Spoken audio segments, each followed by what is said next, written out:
the government effectively blamed it on the Chechens. Yes. So then you get to start the second war. And they began a new war with Putin in charge of the war.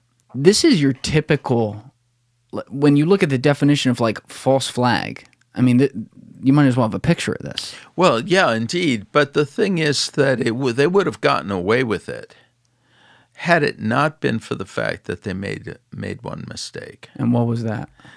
They tried to blow up a fifth building. And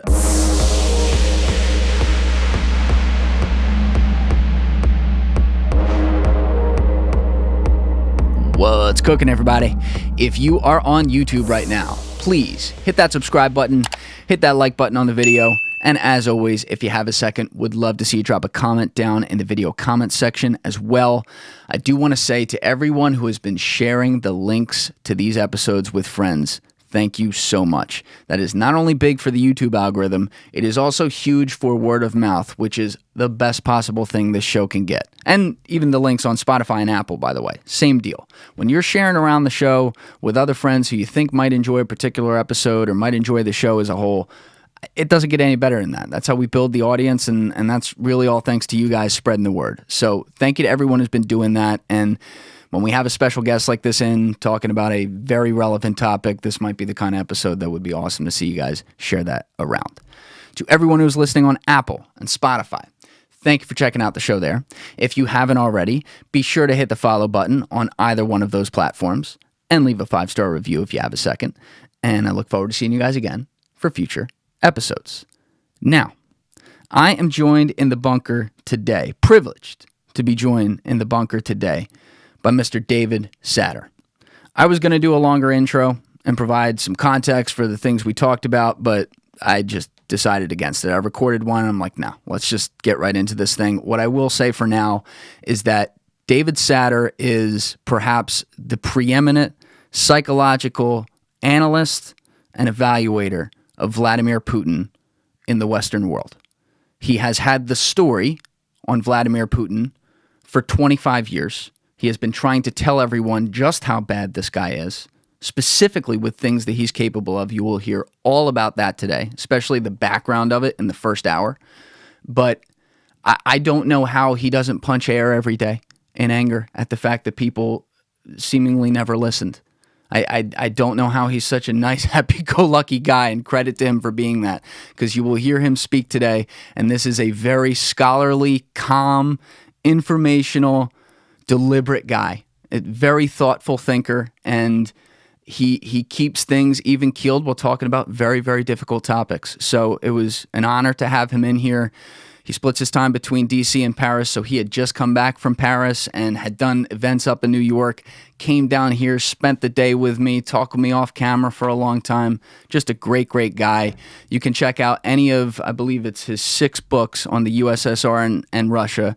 They're terrific. I read one right before he came in here, one of the recent ones, and it was absolutely phenomenal. So I hope you guys enjoy everything he has to say. I hope you enjoy the very nuanced conversations that had to be have on this issue and what's going on. If you want some details on the list of things we got to, check out the timestamps in the description. It fills out a lot of the stuff that was in there. But all in all, really, really appreciate David doing this, and I hope you guys enjoy the episode.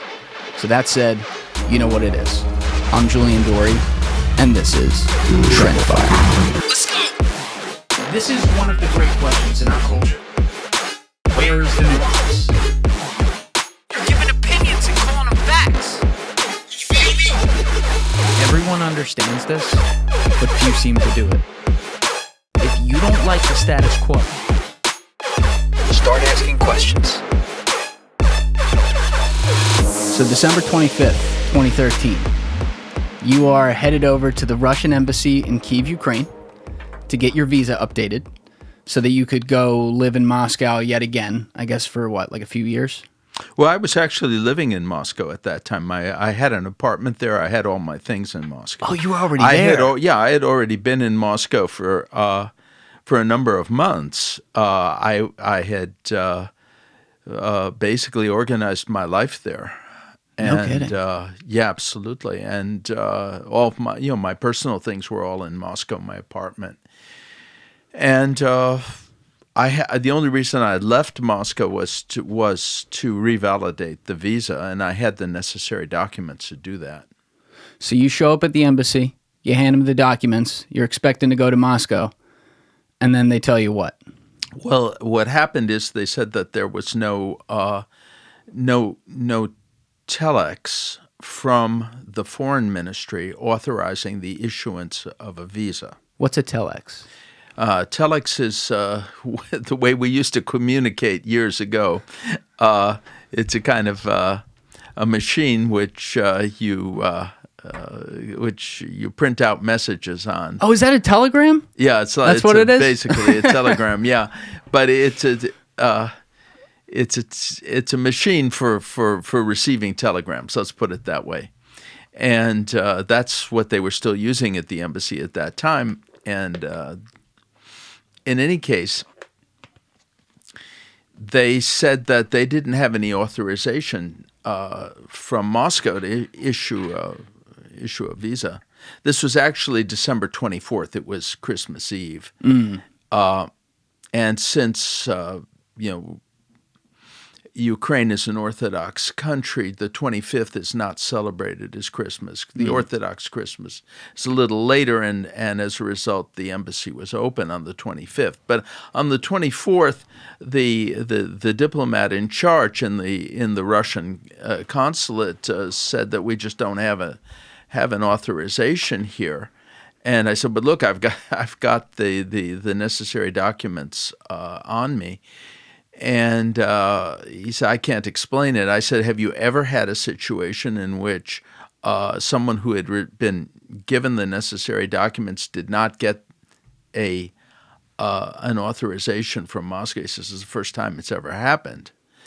And then I called, he advised me to call the foreign ministry, and I did call the Russian foreign ministry, and they said that I should contact a diplomat by the name of Mr. Gruby. I remember his last name. Alex Gruby, yeah. And in any case, I called him the next day, and he says, I've got something to read to you.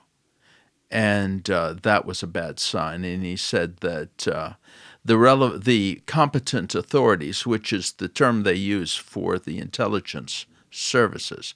Is that the FSB? Yeah, the FSB, the Federal Security Agency, has decided that your presence on the territory of the Russian Federation is undesirable, and you're banned from entering the country. Now, of course, all of my personal belongings were already in the country, but that meant I couldn't go back to get them. In the end, my son went and cleared out the apartment. Oh, they let your son in? Well, yeah. I mean, they didn't have any objection to him coming in and just taking personal articles, which is what he did. But I couldn't come back in, and I haven't been allowed back in since. And what's notable about this is you were not just any other guy. You had been effectively a journalist covering the USSR and later Russia for almost 4 decades at that point, correct? Absolutely. And I was the first American journalist to be expelled from Russia, to be banned from Russia since the Cold War. And I still hold that distinction. There hasn't been another one. And weren't you also the last guy to be let back in after the Cold War, too? Or something like that? When I was the last person to be given permission to enter the country after, and to be accredited, after the Gorbachev reforms had already completely transformed Russia. And they had opened up the country to virtually everyone, except for a small number of people, and I was the last one on that list. So I can claim to have been both the last person to be let in and the first person to be expelled. When was the first time you were banned? 82? What happened was I left. There was actually an attempt to expel me in 1979. At that time, I was accused of hooliganism. Hooliganism? And my visa was my accreditation. I'm sorry, I was given temporary accreditation, and then that was withdrawn. And what happened was both the American embassy and the British embassy. I was an American citizen, but working for an English newspaper, the Financial Times of London. Is that is that the only paper you work for? I thought you worked for a couple, though. Well, you work for Wall Street Journal, too? The Wall Street Journal came later. Okay, got it. But when I was in the Soviet Union, I was the accredited correspondent of the London Financial Times. Got it. And it was unusual in those years. Now, of course, it's quite common. There are a lot of Americans work for the Financial Times, The Economist. A lot of Brits work for American publications, Australians, and so on. But in those days, it was quite unusual for an American to be the correspondent in Moscow of the Financial Times. Yeah, it's the height of the Cold War. Yeah, it's the the height of the Cold War, and the Russians or the Soviets assumed that neither the British nor the Americans would really defend me under those conditions, but they both did. And both the British and the Americans threatened to expel Soviet correspondents if I was not allowed to stay in Moscow. Wow. And they backed down in the end, and I was able to stay in the Soviet Union until 1982 when I finally left. But after that, I was not able to come back. I was banned from entering the country until 1989, 1990, when the Gorbachev reforms had reached such a point that banning an American correspondent made no sense at all, because they were dismantling the Soviet legacy and dismantling the Soviet Union. Whether they realized it or not is another question. So there was, as I was informed, there was a list of correspondents they didn't want back, but they whittled that down and they finally allowed me back. At that point, I had a relationship with Reader's Digest to write pieces for them. And they wanted Reader's Digest to open up a Russian edition. And Reader's Digest said unless I was allowed back in and given accreditation, they were going to cancel plans. Wow. For the Russian edition. And the Russians gave in at that point and said, okay, you can just come back. It's got to be such a weird time, too, though, because it was such a flip of the switch. I mean, I guess in a way throughout the 80s, and you'd know a lot more than me, you could see it cooling off as far as like the stringent nature of the USSR and what it was built to be. But, I wasn't alive when it fell. I talked to people who were, and they were just like, yo, one day it was this country and another day it was this whole other thing. And the shock of that from like an organizational standpoint, like if you're running the new government or working in the new system or a holdover from the old government and now you have a new set of rules that you follow, I can only imagine the number of cultural shifts that are occurring all at once and the, frankly, little decisions like this, like, oh, do we let this person in? Do we let that person in? It's like, it's got to be crazy. Oh, it was. People who believed in communism suddenly found that their faith was shattered. You have to remember that the Soviet Union was based on lies and on the suppression of truthful information and a false version of history. That all of this was fed to people generation after generation, and it was obligatory. So when Gorbachev began his policy of what was called glasnost, it was a kind of revolution because they, for the first time, started telling the truth about a lot of what had been hidden. And this created a psychological crisis for millions of people. I mean, people wrote letters to the newspapers saying, it looks like everything I believed in was false. My life has no meaning. The ideals that I thought were important were based on nothing but lies, And it was a real psychological crisis for a lot of people. And a lot of people, in a way, didn't survive it. What do you mean? Because once the Soviet Union fell and the whole economic system was transformed, people who had been programmed to fit into the old way of life and who had justified that with a lot of false beliefs were faced with the necessity to adapt to something that nothing in their previous experience had prepared them for. And not everyone, there are some people who are adaptable, but a lot of people are very rigid, especially in a system like that, and they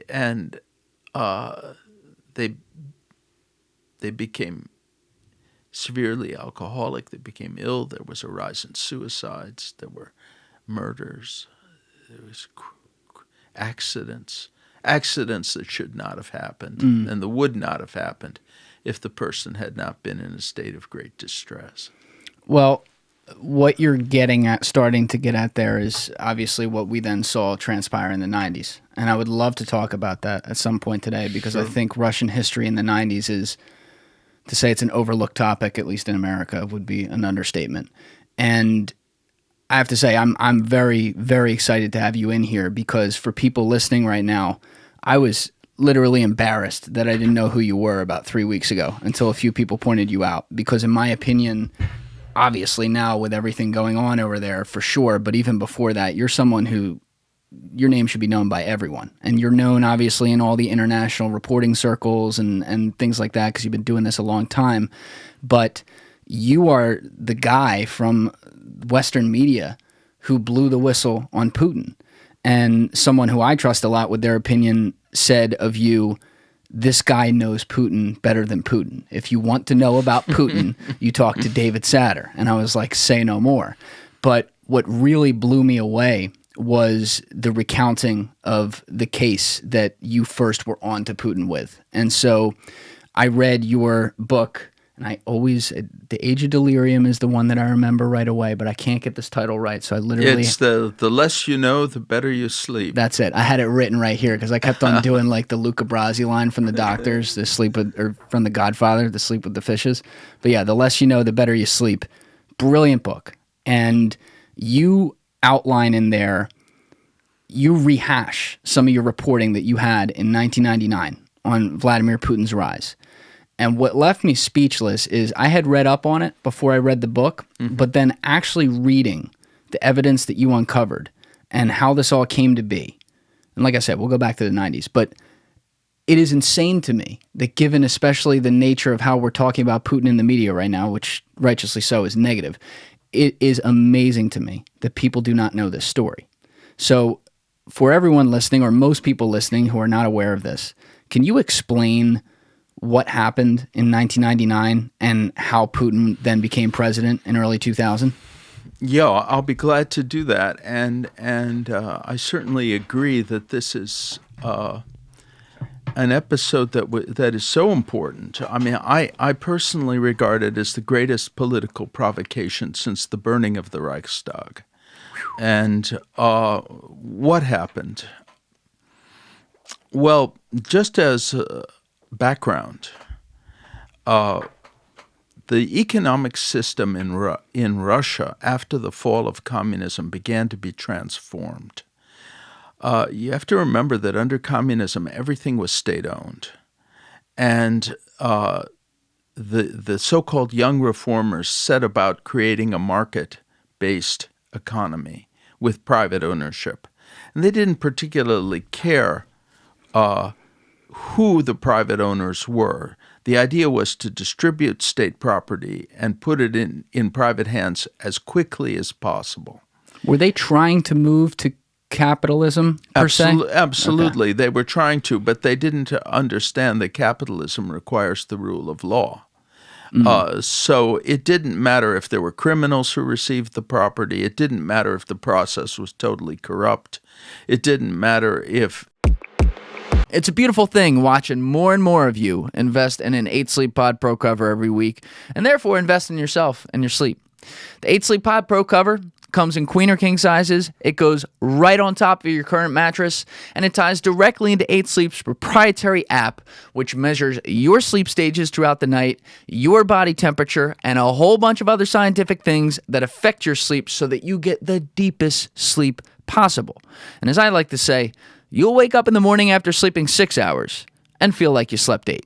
So if you use the link in my description, along with the code TRENDIFIER at checkout, and this is very, very important, make sure you plug in this code. I've had a couple people not plug in this code and not get the $150 off that you get with it. But you will see a box that says, I think literally like promo code. You type in TRENDIFIER, that's TRENDIFIER, and you will get that $150 off your 8 Sleep Pod Pro cover purchase. Or if you want to get the full mattress, which is the same product, but it comes with an actual mattress as well, you will get $150 off that too. So use that link in my description, use that code TRENDIFIER at checkout, and improve your sleep today. If the only qualification for becoming a billionaire was that you had the right connections, they proceeded at a breakneck pace. And they did put the economy in private hands, but they put it in the hands of a criminal group, all of which had connections to those in power. And this group was mostly concerned with pillaging the economy. The national income in Russia fell by half. That didn't happen even under Nazi occupation.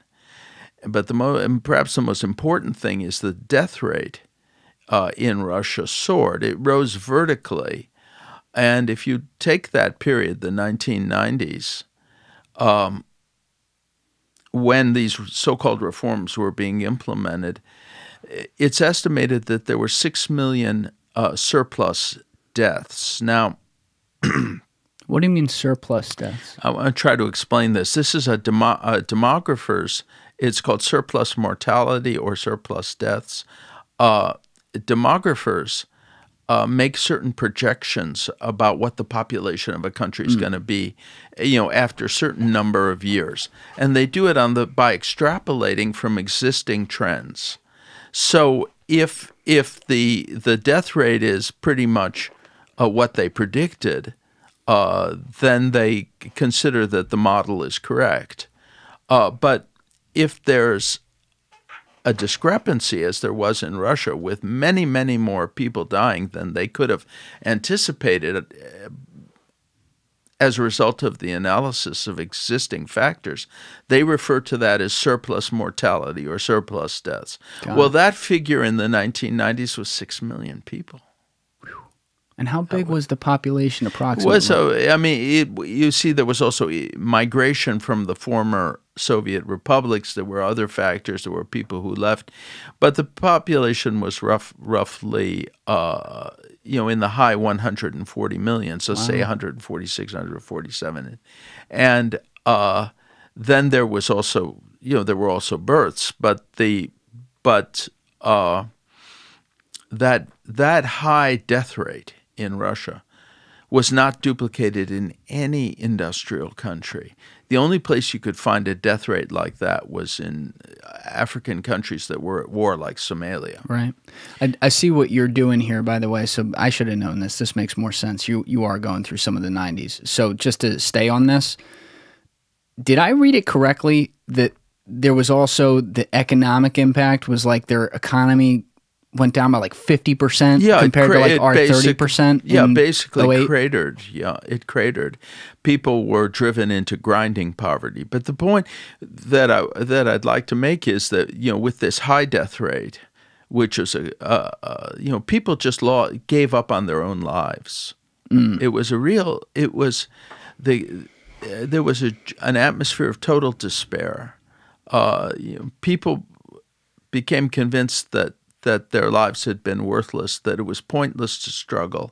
The economic situation was grim. It was hard to get decent medical care. And this plus, of course, the poverty created, of course, an extreme reaction against Yeltsin. And Boris Yeltsin was the guy. Boris Yeltsin was the first president of post-Soviet Russia. And his popularity ratings fell to virtually zero. I mean, officially it was 2%. In any survey, they say that 6% don't understand the question, so we can guess that maybe no one in Russia supported Yeltsin, or at least very few people. And this was the setting for the events that took place in the summer of 1999. Now, I was in Moscow at that time. Were you there for much of the 90s, or were you kind of back and forth? I was going back and forth, yeah. Okay. I was going and spending going back and forth, but spending very long periods of time in Russia. So that's important because you're seeing this up close. Yeah. You're in the community. You speak Russian. You talk with the people. You can see for yourself. You can see the changes. It's got to be that point you made early on there, and when you were talking about the lack of information. That's a crazy thing, especially in America, to think about, but especially today, given the internet. Everything's a click away. But these people effectively for 70 years, whatever it was, were fed one form of news, in huge air quotes there. They were read one, this is the way it is. It's like Animal Farm, like you work and you like it, and that's it. And now suddenly you're like, oh, there's brands out there, we're going to let them in. Oh, there's a whole economy out there that works an entirely different way. We're going to do that too. And I'm just trying to imagine like being, I don't know, like a 40-year-old person with a couple kids and suddenly being like, what? It's impossible to imagine it. Well, it was a mental crisis for a lot of people and many people could not adapt. One of the indications was the suicide rate, which went way up. Yeah. That was one sign among many. But the point is, we get to 99, we get to the summer of 99, and after this period of grinding poverty for the most of the people and premature death for many of them, the question is, who's going to be the successor to Boris Yeltsin? Will it be someone that he appoints or that he anoints? Will it be someone who repudiates, the harm that he's done to the country? And it was at this point that Vladimir Putin became prime minister. He had been the head of the FSB, the intelligence service, which was the KGB before that, right? Yeah, in Soviet. This is the successor organization. Got it. Then he became the prime minister, and in a telephone call with Bill Clinton, Yeltsin said that the next president of Russia is going to be Vladimir Putin. He's a good man. You'll have no problem working with him, et cetera, et cetera. How Yeltsin could have been so sure that Putin would be the next president when he himself had a popularity rating of 2%, and when Putin, in the only opinion poll that was taken at the time, had a popularity rating of 2%, what is a question that bothered a number of people at the time. But the next day, apartment buildings began to be blown up in the middle of the night in Moscow. And this is the story you broke. Yeah, and this is this was the provocation. This was the crime that brought Putin to power. And what happened was that 4 apartment buildings were blown up in the middle of the night. The targets were apartment buildings in working class areas, just ordinary Russian citizens, not government buildings, not the homes of the oligarchs or of the super rich, but in Moscow in 2 other cities, Buynaksk and Volgodonsk. And there was nationwide panic. How many people died? 300. And the authorities accused Chechen rebels. Now, Chechnya is a region in Russia in the North Caucasus, which had achieved its independence as a result of a war of independence that was fought in the early 1990s. That was the First Chechen War? The First Chechen War. Okay. And they were accused of blowing up these buildings, and that became the justification for a second Chechen War. And that second Chechen War was pursued successfully, in part because the Russians had prepared for it well in advance. They were using banned weapons, cluster bombs, for example, and thermobaric weapons that are banned for use against civilians, but they used them. And they made progress in the war. They bombed the Grozny market. Grozny is the capital city of the main city of Chechnya. And Chechnya, just to be clear on that, it's a Muslim stronghold of, I guess, like Caucasian, what are supposed to be Russians, but they were when the Soviet Union was around, they were a part of the Soviet Union, right? Yeah, no, Chechnya is a region that was part of the Soviet Union, and it's inhabited by a nationality that is Muslim but rather tolerant in terms of its religious attitudes. Now there have become more extreme Muslims in Chechnya, in part because that's been cultivated. But the culture of the place was always religiously tolerant. And how many, like approximately how many people are Only in about Chechnya? 1 million. It's not huge. No, and the territory is the size of the state of Connecticut. It's not even as big as New Jersey. Wow. So it's a really small territory compared to the vast territory of the Russian Federation. So they had the First Chechen War in like maybe 94 to 96, where they then, as you said, declared their independence. Yeah, the Chechens, because they defeated the Russians, had created created a separate state, and the Russians agreed to it. They were defeated in the First Chechen War, but they never really gave up because in 1999, as we were saying, when the buildings were blown up, the Chechens were accused, and the Russians launched a new war. Which they won. Ultimately, they won, yeah. They were able to pacify Chechnya, but...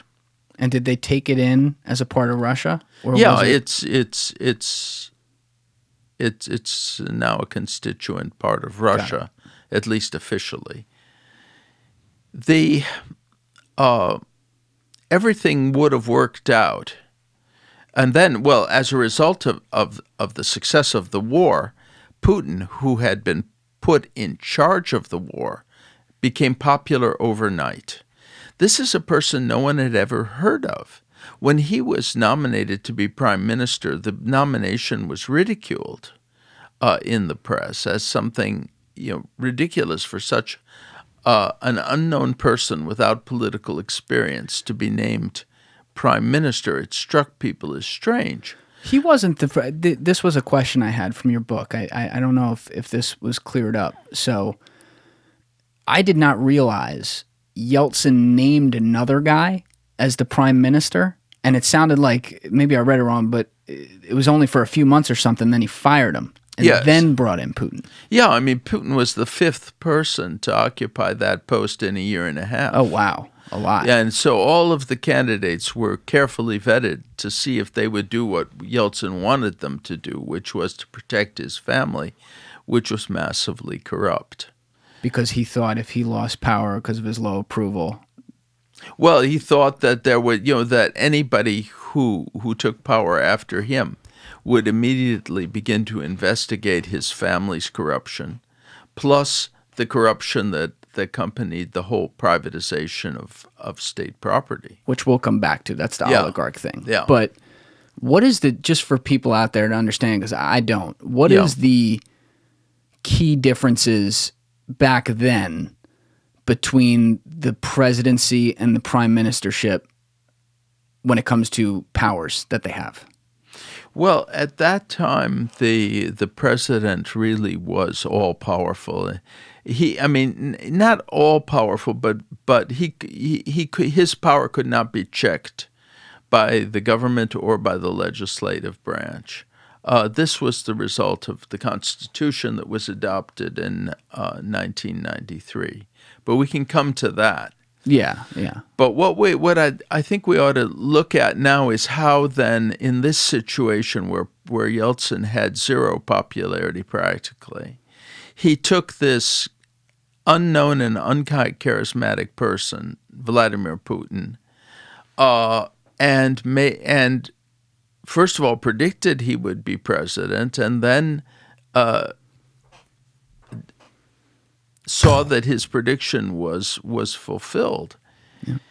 Because the bombings traumatized the country and redirected the people's attention away from the corruption that had flourished under Putin and toward the Chechens, who became a convenient enemy. And the war against the Chechens resembled a holy crusade against malicious terrorists who murdered innocent Russian people in their beds. Can we go back to that bombing just so that, because you said the high-level details. There was 3 different cities, Moscow, and then the other 2 you said. And it was over maybe like 12 days or something like that? This occurred? Something. I think it's 12 days, actually. And as you said, over 300 Russians died. Yeah. The government effectively blamed it on the Chechens. Yes. So then you get to start the second war. And they began a new war with Putin in charge of the war. And so this is your typical, when you look at the definition of like false flag, I mean, you might as well have a picture of this. Well, yeah, indeed. But the thing is that they would have gotten away with it had it not been for the fact that they made one mistake. And what was that? They tried to blow up a 5th building. And but by this time, the population was very vigilant. And someone saw them putting a bomb or putting sacks of some strange substance in the basement of a building in Ryazan, a city southeast of Moscow, called the police. The police came, went down into the basement, saw the sacks with a detonator and timers attached, ran up in panic, called the local bomb squad. They tested it, tested positive for hexagon. Now, hexagon is the high explosive that was used in the other 4 bombings. Same bomb. Yeah, it was the same bomb. And they deactivated the bomb, but the entire area was evacuated. The building was evacuated. And there was a dragnet in the city. The whole city was cordoned off, and they arrested 3 people who had put the bomb in the building. That were seen outside. Yeah, and they turned out not to be Chechen terrorists. Who were they? They were agents of the FSB. The Russian FSB. Yeah, Russian FSB. So how did they explain that away? They said that, this was all part of a training exercise to test the level of vigilance of the population, and they said that the population had done very well, and they congratulated them. And in fact, a telephone operator who had intercepted a call between the FSB agents who planted the bomb and FSB headquarters and reported it to the local police was given a color television as a reward for her vigilance. And the public bought this? That's what really blew my mind. Well, not only the Russian public, but the American public. Did they even know about it, though, in America? Like, I feel like they didn't report your reporting. There was some reporting, but nobody picked up on it. The journalists, I did, but I mean the journalists who should have been, whose job it was to cover this and to raise questions, did not. The State Department, whose job it was to raise questions, did not. And as a result, it was treated, the most important event in post-Soviet Russian history was treated as a non-event, something you can't talk about, but which everybody knows about, at least everybody in the circles that should know. In any case, under these circumstances, the true nature of the Putin regime was, on the one hand, revealed by the arrests, and on the other hand, concealed by those who refused to face the obvious truth. I mean, there were other incidents besides the Ryazan incident. For example, Gennady Seleznyov, who was the Speaker of the State Duma, which is the parliament, announced on September 13th that a building had been blown up in Volgodonsk. Well, the building had been blown up in Moscow on Kashirskaya Chaussee. He slipped. He simply got the order of the bombings wrong. 3 days later, the building in Volgodonsk was blown up. Well, there's no way to know that a building is going to be blown up in a city, a medium-sized city somewhere in the middle of Russia, unless there's a pre-existing plan and that it's been shared with high officials. See, I got angry when I read that because, and obviously you've already talked about this today, but I know this is something that you're always hitting on because you're always reminding people of this story and how it needs attention. But that was the smoking gun to end all smoking guns. The guy was 3 days ahead of a bombing that hadn't happened, and no one raised that as an issue. It's like, to me, that's like having the guy on tape saying he murdered his wife 4 days before it happened. Of course, yeah. It's insane. I mean, no question. And that plus the fact that KGB or FSB agents were caught putting a bomb in an apartment building. And the claim that this was a training exercise is so absurd that only some of our American careerists could believe it. It was, first of all, absurd because in the case of any civil defense exercise in Russia, all the local authorities have to be alerted, and none of them knew that any such exercise was planned or was taking place. So that's like regular police and all that. Yeah, and more to the... But that's why they arrested these guys. They thought they were Chechen terrorists. On the other hand, it's also true that the car in which they were driving was a stolen car. Well, if you're carrying out a legitimate training exercise, you don't need to use a stolen car. Similarly, I talked to someone who was in the Ryazan police force at the time, and he told me the atmosphere there was not the atmosphere of a civil defense operation or a civil defense exercise. He said it was as if an atomic bomb had gone off, given the panic not just in the city but in the police force, of which he was a part. Sure. He said there was no question that this was a real attempt to blow up a building. And there were 400 people in that building. If it had been blown up, it was at the top of a hill. The debris would have hit the neighboring building, which also had 400 people, with the force of an avalanche. And it would have destroyed that building too. So 800 people would have lost their lives that night. So of all the bombings they did, which was supposed to be 4, but instead it was 3, the biggest one of all is the one that luckily was the one they messed up, it sounds like. The potentially biggest one was the one that they messed up. There was another thing you had in there, though. I don't know if this was something that you got, a story that you got, or if it was another reporter who had it, but it was even more comical, where it's called hexagon, is that right? Hexagon is the explosive. Right. So there was a report that a couple, I guess like Russian soldiers or FSB members were told to watch over these items or something for a night, and it was... Oh, yeah. This hexagon was stored in a warehouse outside of Ryazan, and a couple of soldiers were told to keep guard over it, and one of them thought it was sugar, punctured the bag and tried to make tea with it, and then before he just tasted it and realized this is not sugar. And why would you be guarding sugar? And why would you be guarding sugar? Yeah.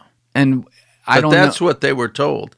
They were guarding sugar. I don't know if this was another thing, but it was also therefore traceable, as in some of the concoction that was made in the bomb, whether it was the hexagon or some other things in it, it was provable that Chechnyans didn't even have that, I think. Something like that. Because hexagon is only produced in one factory in Russia, which is under tight FSB control. The Chechens, I mean, there was a massive evidence of circumstantial evidence, but there's also direct evidence. The Chechens just didn't have access to hexagon. Only the FSB had access. The other really bizarre thing here, I almost forgot about this, was how they also took the time to create a motive as well.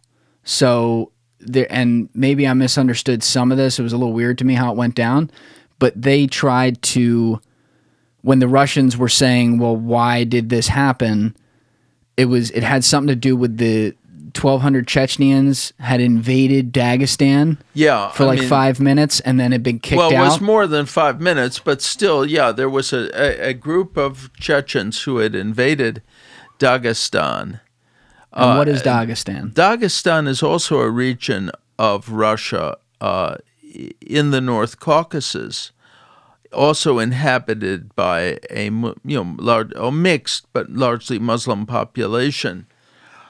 And but that had not declared its independence of the Russian so-called Federation, and whereas Chechnya had.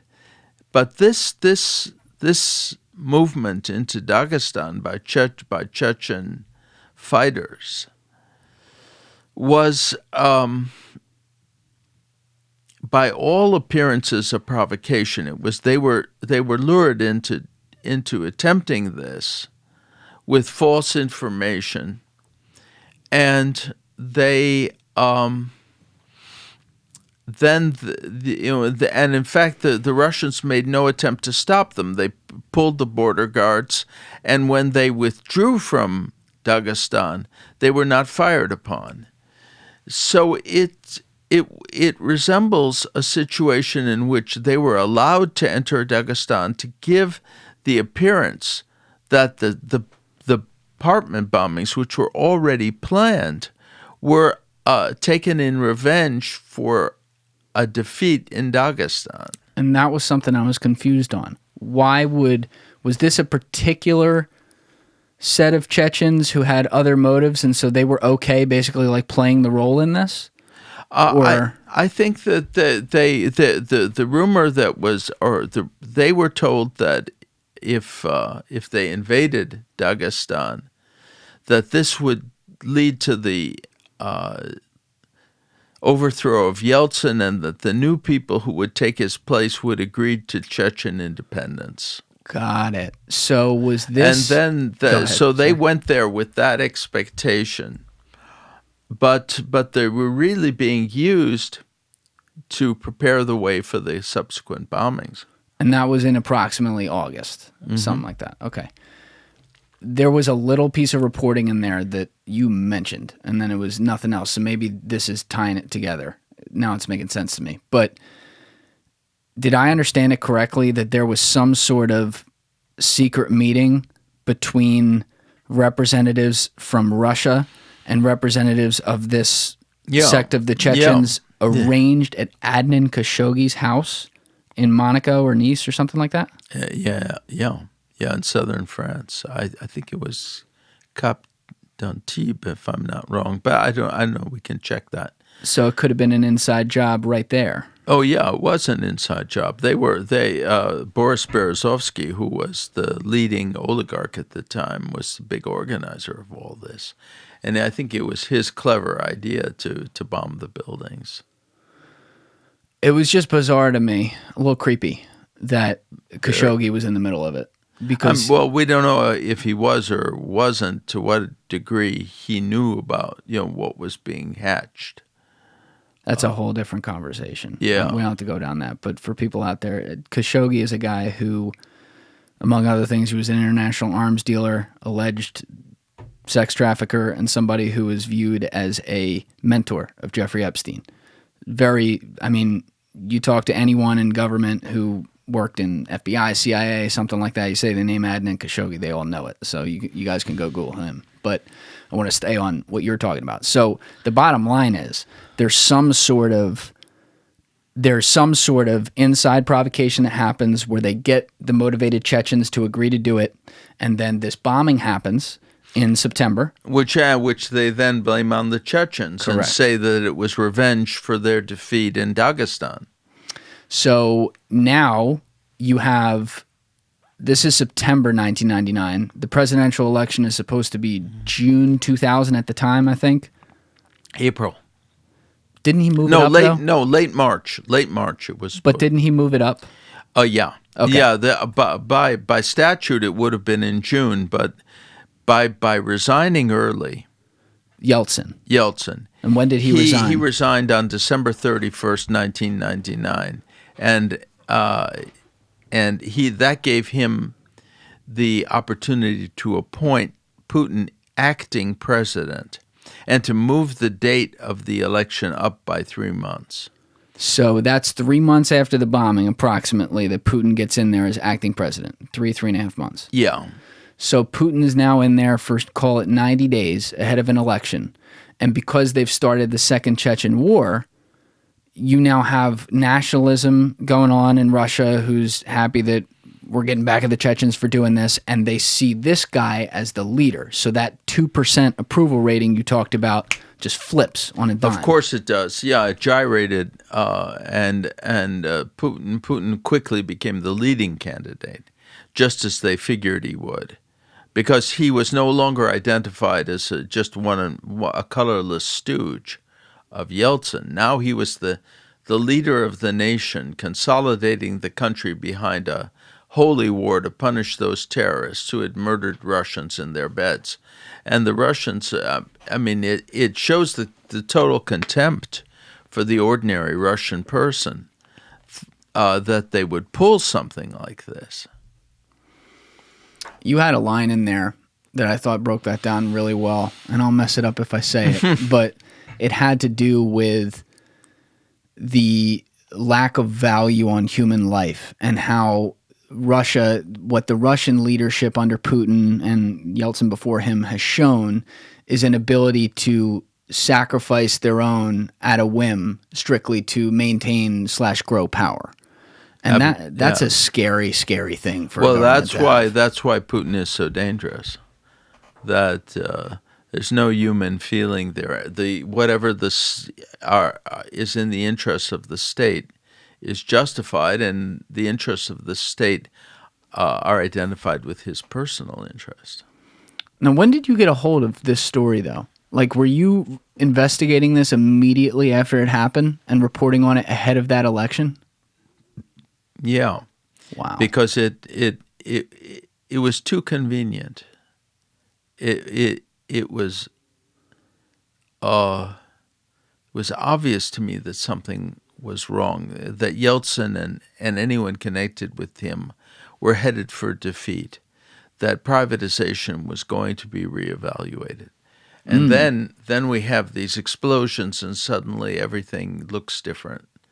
The whole national conversation is transformed from a discussion of corruption and abuse of power under privatization to how can we punish the Chechens? And you decide to come out with a book. I actually began writing articles about it, but then the book came out. Amalgamated all of it. Yeah, but I had written earlier. The first article I wrote was in the Washington Times, an op-ed entitled "Anatomy of a Massacre," and that was published, within weeks after the bombings, in which I first raised doubts about their authorship. And that didn't get attention. No. Anatomy of a Massacre. Yeah, it's a great title. Well. It's a blank spot in history to me, because I really knew nothing about it. And you would think in the media right now, they would be jumping on something like this, you know, to like rewrite their own history of, oh, sorry, we didn't cover this, but look what he did, you know, just to gain power. But what's amazing is that you also could have seen it coming because they did this in 1993. Yeah, I mean, the use of provocation to achieve political goals is characteristic of a communist country. And it's not supposed to be communist at this point. Yeah, but it's communist mentality. These are people who grew up in the communist system. Right. And they, you know, my friend, the late writer Vladimir Vinovich, said the only thing left of the Soviet Union is the Soviet man. Wow. Do you think that Putin privately looks at himself as a Soviet, or does he separate and look at himself as the leader of an entirely different political system that is now Russia? I think that he doesn't acknowledge the extent to which he was formed by the Soviet Union, although he does, you know, his personal psychology, although he's perfectly willing to talk about, you know, the grandeur of the Soviet Union and that its collapse was a geopolitical tragedy, as he puts it.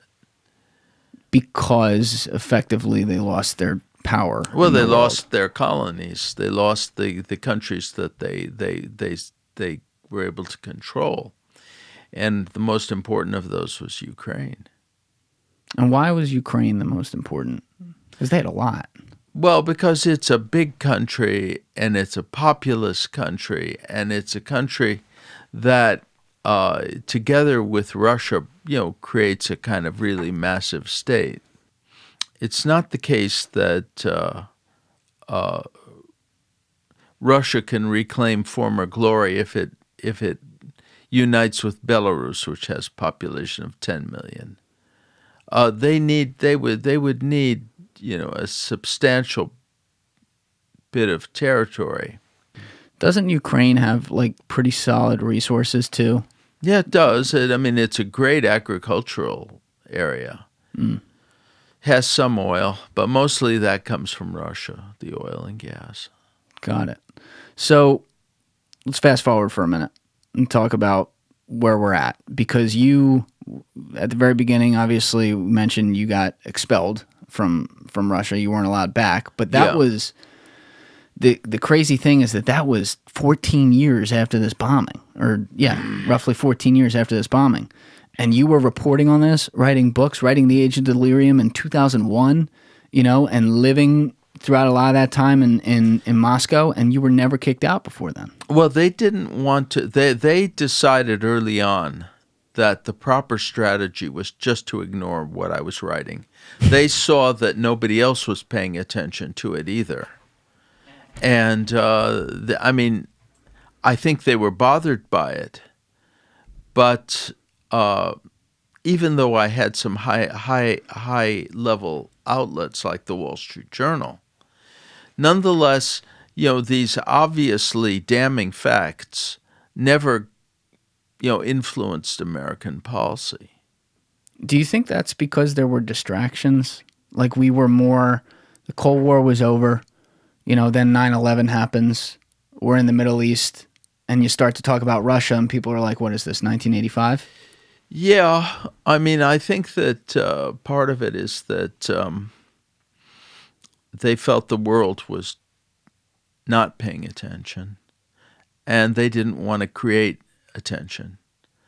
After all, I'd been writing about Russia for a long time, and if I had been expelled or if something had happened to me, it would have, you know, the gain for them was always much less than the potential loss. And as a result, they just allowed me to continue to work in Russia. And of course, I wrote about other things, not just about the apartment bombings. Yeah, let's talk about some of those things, because these are more events I knew nothing about. But one of them was, I think it was the Moscow Theater. Was that it? Yeah. So that was 2002, and what happened there? Well, an army, a literal army of Chechen rebels took over a theater in the center of Moscow. They were showing a musical called Nord-Ost, which in English is northeast, about the settling of the northeast of the country, and it was, a very, very popular musical, and the hall held 1,000 people. And these terrorists took the entire hall hostage and started making demands, I think, including for an end of the war in Chechnya. And they were actually Chechens in this case. In this case, they were. Okay. But there were very strange aspects of this. They trained openly in Moscow practically for months. Why weren't they stopped? And they also collaborated on weapons production.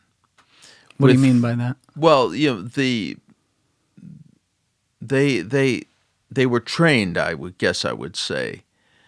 And also they produced, up to a point, certain weapons with the help of an instructor from the GRU, that's the Russian military intelligence.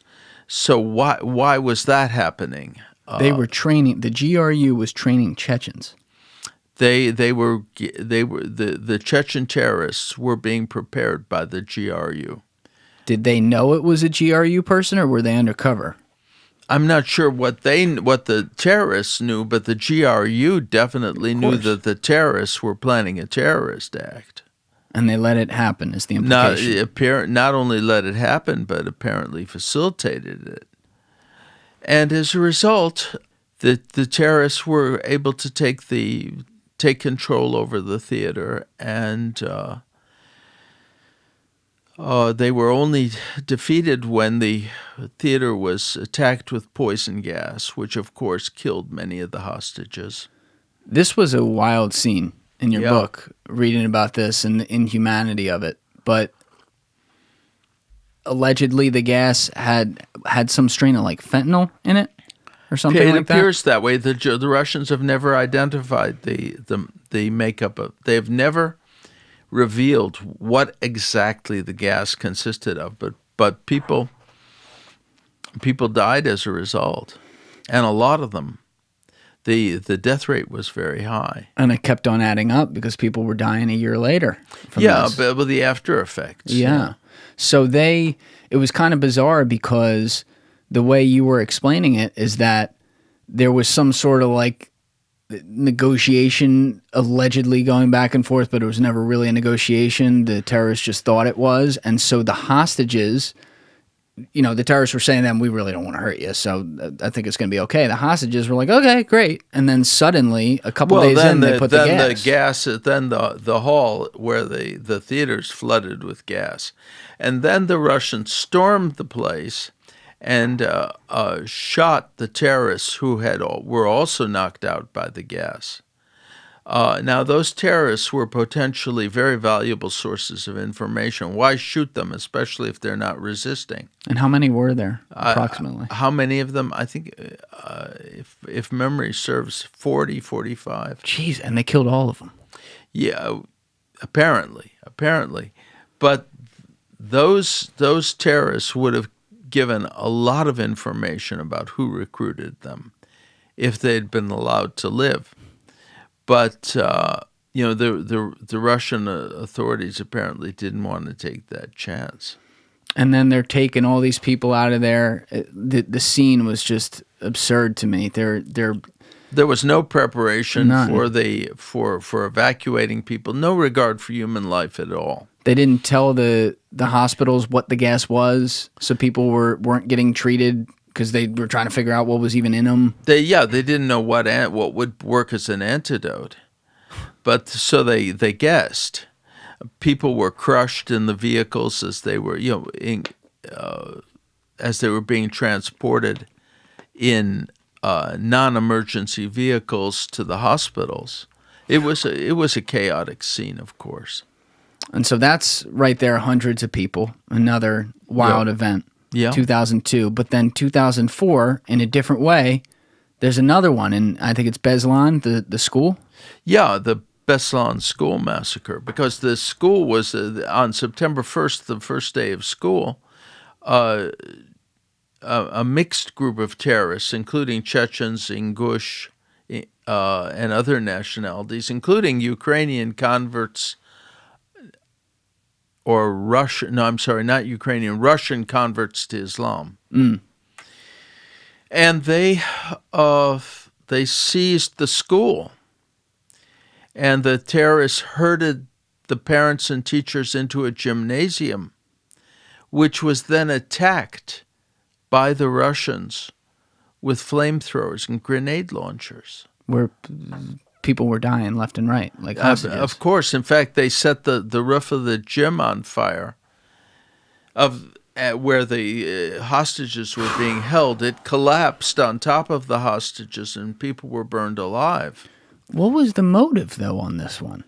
I think in the case of both the theater siege and the Beslan siege, the motive was to discredit any movement toward negotiations. This is also explained by the fact, this also explains why it was that many of the terrorists had just been released, days before from Russian prisons, and many of them had been obviously protected by the Russian security services, including a convert to Islam who was one of the leaders of the group of terrorists, who was ethnically Russian. I just don't know why they would, especially after the Nord-Ost one in Moscow. Is that how you say it? Yeah. Especially after that, I don't know why terrorists would agree to do something like that. Like, if their implication is they're let out of prison so they can go do an attack, because they see what happened in the last guys, they just all get executed, and then it happened again. Yeah, well, they should have been more wary. The explanation that I find the most convincing was that the Russians were allowing the terrorists to train with the idea that they would attack a local government building, take some hostages, and create an excuse for the Russians to go in and destroy them. But that the Chechens, who had been trained under these circumstances, decided to change the rules, and instead of going to, first of all, they had been well informed that by a double agent that the Russians were planning something, and they decided simply to change the rules and redirect the attack toward a school. And then the Russians, I mean, it was just diabolical how they did it. They set up at another school like a mile away or something, and did a test run of what was surely going to kill a ton of the hostages. Yeah, indeed they did. And I mean, there's no question that they were well prepared for this confrontation. It was prepared well in advance, and that the manpower for the terrorist attack consisted of people who had just been let out of prison. Yeah. Now, you're reporting on all this stuff throughout the 2000s. And as you've said, starting with the bombings, going through this, it didn't get a ton of attention because Russia wasn't the story. But you're seeing it. You're there. You see what's happening here. You watch the disaster that was the 90s. Now you see this guy taking an ironclad control of the country and hiding it also behind an improved economy, in air quotes there. And we come up on 2008. Did you look at it like, oh, well, at least he's going to be gone now? Or did you think, and this is where Medvedev became president and Putin had to step aside and be prime minister, did you see the whole way that he was just going to step back in and be president? Well, I assumed he would never surrender power. And that however they decided to do it, that this Medvedev presidency was just was just a masquerade. That real power resided with Putin. And you still hold that same opinion today, that he wants to be president forever. Yeah. Well, and indeed, and I think that's one of the things. And now he's got another problem, which is that he could lose this war, and that would have very severe consequences for him. So he goes into Ukraine recently. Yeah. And now it's got a ton of attention. But you were also around there because you were in Ukraine when you got kicked out of Russia in December 2013.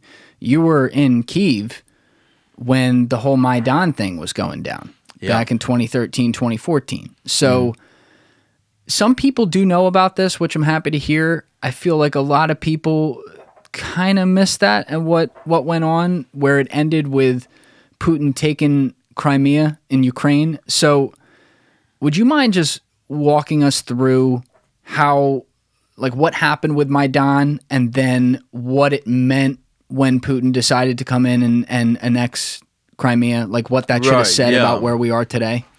Well, the thing is that there was a very corrupt ruler in Ukraine, and he was increasingly unpopular. It was Viktor Yanukovych. Yes. One of the things that he had said was that he wanted to take Ukraine into the European Union. And then he abruptly announced that that was not going to happen. There were protests. The protesters were beaten up, and massive demonstrations were launched in Ukraine against the Yanukovych government, and they resulted in him being ultimately overthrown. In 2014. Yeah, that was in 2014. And the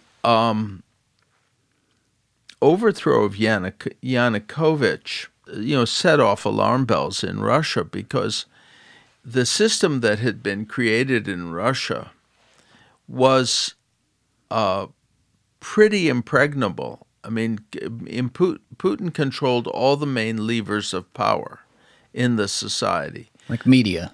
Well, media in particular, but also business, financial flows, the courts. That's a big one. Yeah. The prosecutor. So if he was going to be overthrown, it had to be as a result of a popular revolt of the kind that took place in Ukraine. Oh, so he saw it as a threat, because he didn't want the Russians to imitate the Ukrainians. So once again, he then uses a distraction, a show of force in this case, going to take Crimea to get the Russian people behind Russian power in the world. Well, sure. I mean, the thing is that he wanted to distract the attention of the Russian people from the obvious lessons of Euromaidan, which is that the people, if they engage in peaceful protests on a mass scale, can change their government. Well, that's a lesson he didn't want them to assimilate. Right. So he distracted their attention with this war, with the seizure of Crimea and the war in eastern Ukraine. But he also, and I actually didn't know this, but you outlined this, Crimea itself was a bulletless takeover. They just went in and took some of the main buildings, Russia did, and then they had that portion. It was the Donetsk and, is it Luhansk? Am I saying that right? Lugansk. It was those two regions where there was violence. That's where the fighting broke out, yeah. And they didn't, if I understood this correctly, like when we're listening to the news now, they're talking, those are the two regions for people out there following along, like those are the two that are often cited as heavy Russian-speaking independent states. Yes, and those are the two that Putin wants, whose independence Putin recognized. And why is it all just fake news when he comes in and says, like, oh, we're denazifying those areas because they want to kill Russians? Yeah, that's ridiculous. Black PR. But it's not. It's obviously because there was fighting there when this all went down. There's resistance and people died. So it's not just like it's 100% Russian stronghold like the people living there. No, not at all. I mean, the death toll is 14,000. Wow. And 3,000 civilians. And this is where that flight got shot down too, well, right? The flight was shot down in the area too, not exactly over the rebel-held areas, but nonetheless in the area of Donbass, which is what they're fighting for. And that's Malaysia Flight 17 that killed like 300 people? 298, yeah. Wow. So that was that because of like some sort of no-fly zone that they were enacting? No. I mean, they moved in an anti-aircraft battery under the International Air Corridor. And they just shot down a plane in order to intimidate the rest of the world. But they didn't admit it. No. They never admitted it. No, they never have. But I mean, it's capable of being established. Sure. I mean, it's another example of the callousness with which these guys do things in broad daylight. And I don't want to say like, oh, they completely got away with that one, but a lot of these they just completely get away with. Yeah, they do things in broad daylight and they give an idiotic excuse or explanation and we swallow it. I don't know why we're still doing that though. Well, we've been doing it, and if we hadn't done it, we could have prevented this war. Did you? I mean, that was what 7-8 years ago then when he did that. So, as you've already highlighted, Putin always was thinking about Ukraine because of the natural power it would add to Russia, bringing it back in the fold and restoring Russia to its glory. But like, did you see this coming with this recent invasion? Maybe not so much the invasion as some type of aggressive action, some type of danger. Not specifically an invasion of Ukraine, but nonetheless aggressive and destabilizing behavior on the part of the Russian leaders. What would the difference be, though? I mean, how do you even create destabilizing behavior without some sort of show of force? Well, you can carry out terrorist acts.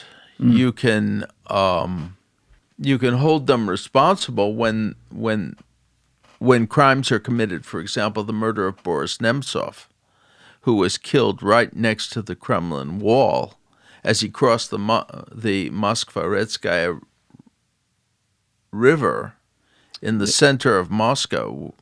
Who was he again?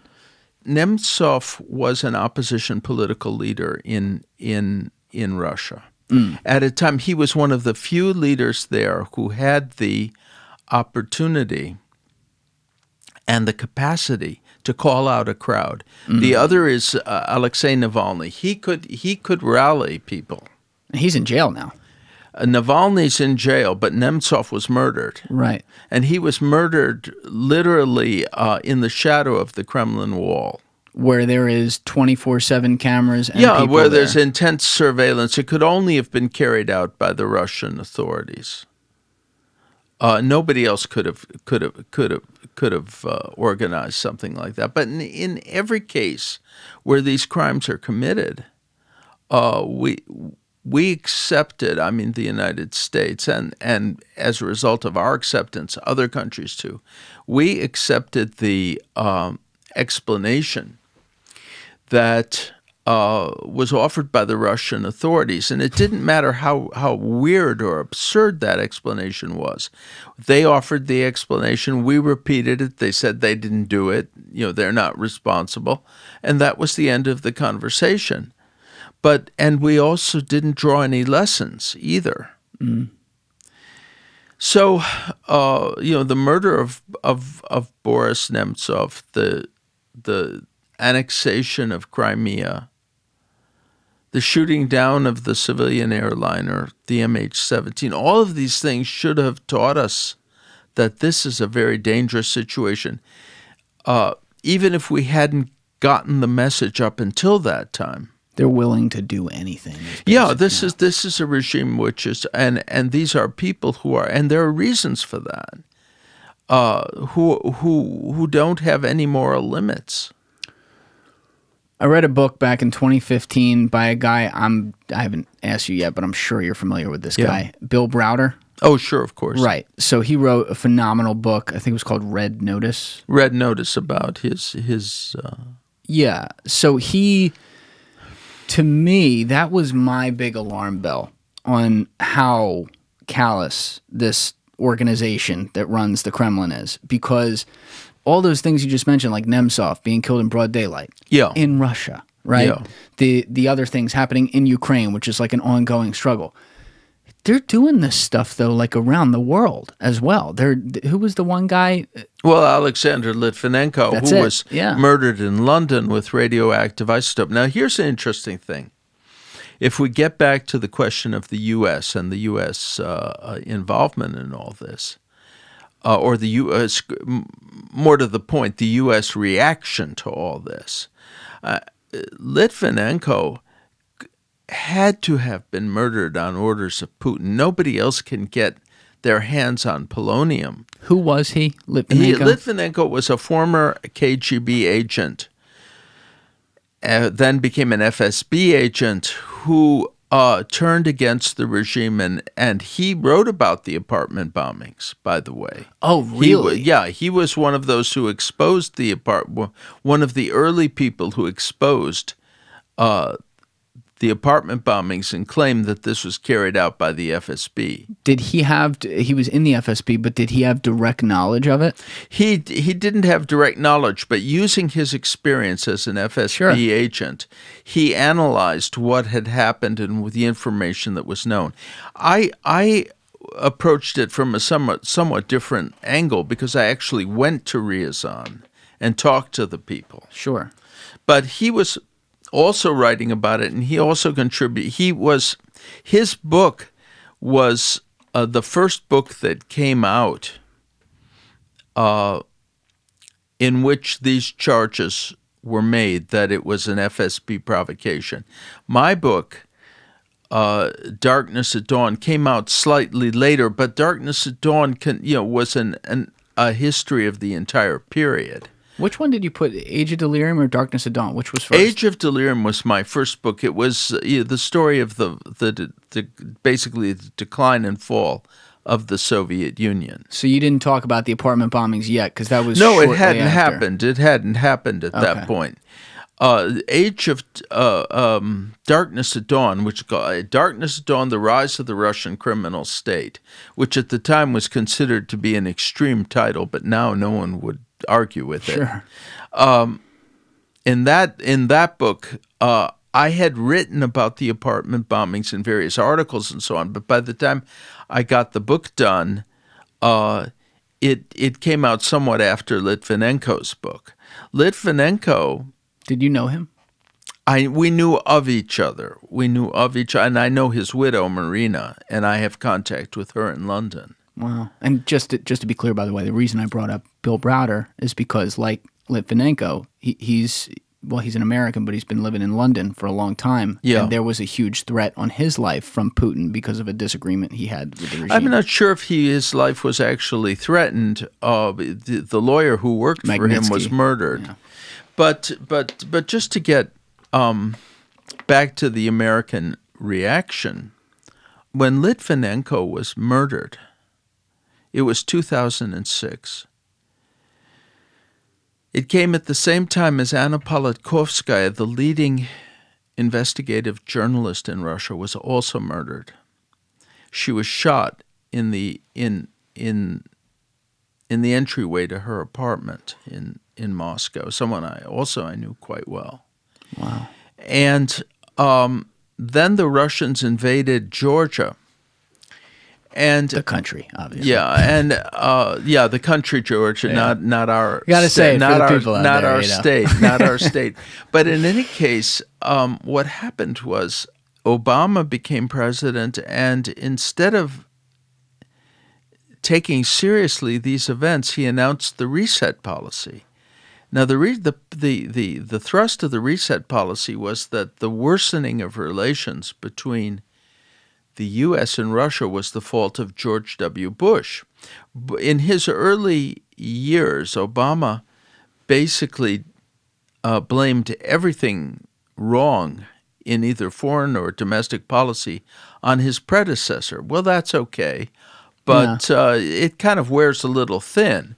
And the idea that Putin himself had nothing to do with the worsening of relations is one of the reasons why we initiated this reset policy. We were going to reset the policy.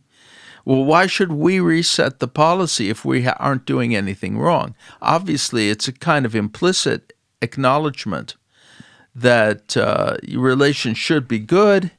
We should be smiling at each other, and the reason that we're not is because George W. Bush messed everything up, or he did everything wrong. Do you think he looked at it because Obama and Medvedev were, quote unquote, coming into power at around the same time? Do you think part of it was that? I think that was part of it, and they thought they were going to be great pals and forge a great relationship against all the evidence. I mean, they didn't understand a system in which Medvedev could be simply a marionette who'd been put into place as a kind of placeholder for Putin. So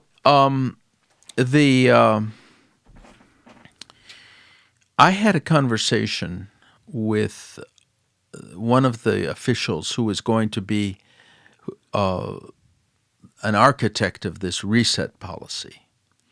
Boris Nemtsov and I were together. We met him in Washington. Boris Nemtsov? No, who had been murdered, who was subsequently murdered by the Kremlin Wall. The opposition leader. Oh, he's the leader. one that was over. Yeah, he was. Yeah. But this is now. Listen, this is 7 years earlier. So you knew him well. Oh, of course, yeah. Wow. Yeah. And Boris and I talked to this person, and we said that we tried to make a simple point that we didn't need any kind of reset, that the problem in U.S. relations with Russia was not the fault of the U.S., that Putin was dangerous, and that we needed to deter him not to enter into any kind of partnership. Well, this fell on deaf ears, of course. And when you think about it, here's a guy who wanted to become part of the Obama administration. Obama had made it clear that everything wrong in foreign policy, all the problems in the world were created by George W. Bush. Yeah. And he was going to correct them. Well, he didn't have, if he were to tell Obama, actually, there are people besides George W. Bush who create problems, including Vladimir Putin, his chances of becoming an architect of policy would have been greatly diminished. This is the problem, is that we have presidents oftentimes who come in and they overestimate their knowledge, and they think that they can deal with the Russian leader and charm him. And since he controls everything, if they charm the leader, then they'll establish a good relationship with the country as a whole. They don't realize the fact that since he controls everything, you're not going to be able to establish a good relationship with the Russian leader, except on his terms. Do you think, though, it's kind of a weird spot, because you're talking about a nuclear power. There was a 40-year Cold War that we got over, and at the end of the day, your president, your number one focus is going to be on your own people, right?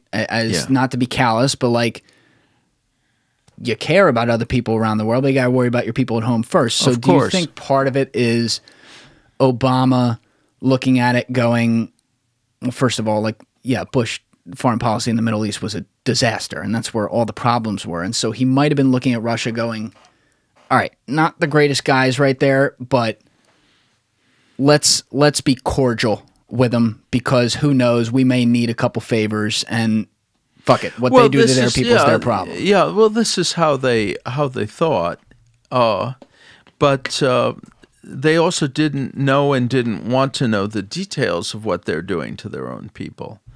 And there should have been certain very, very obvious red flags.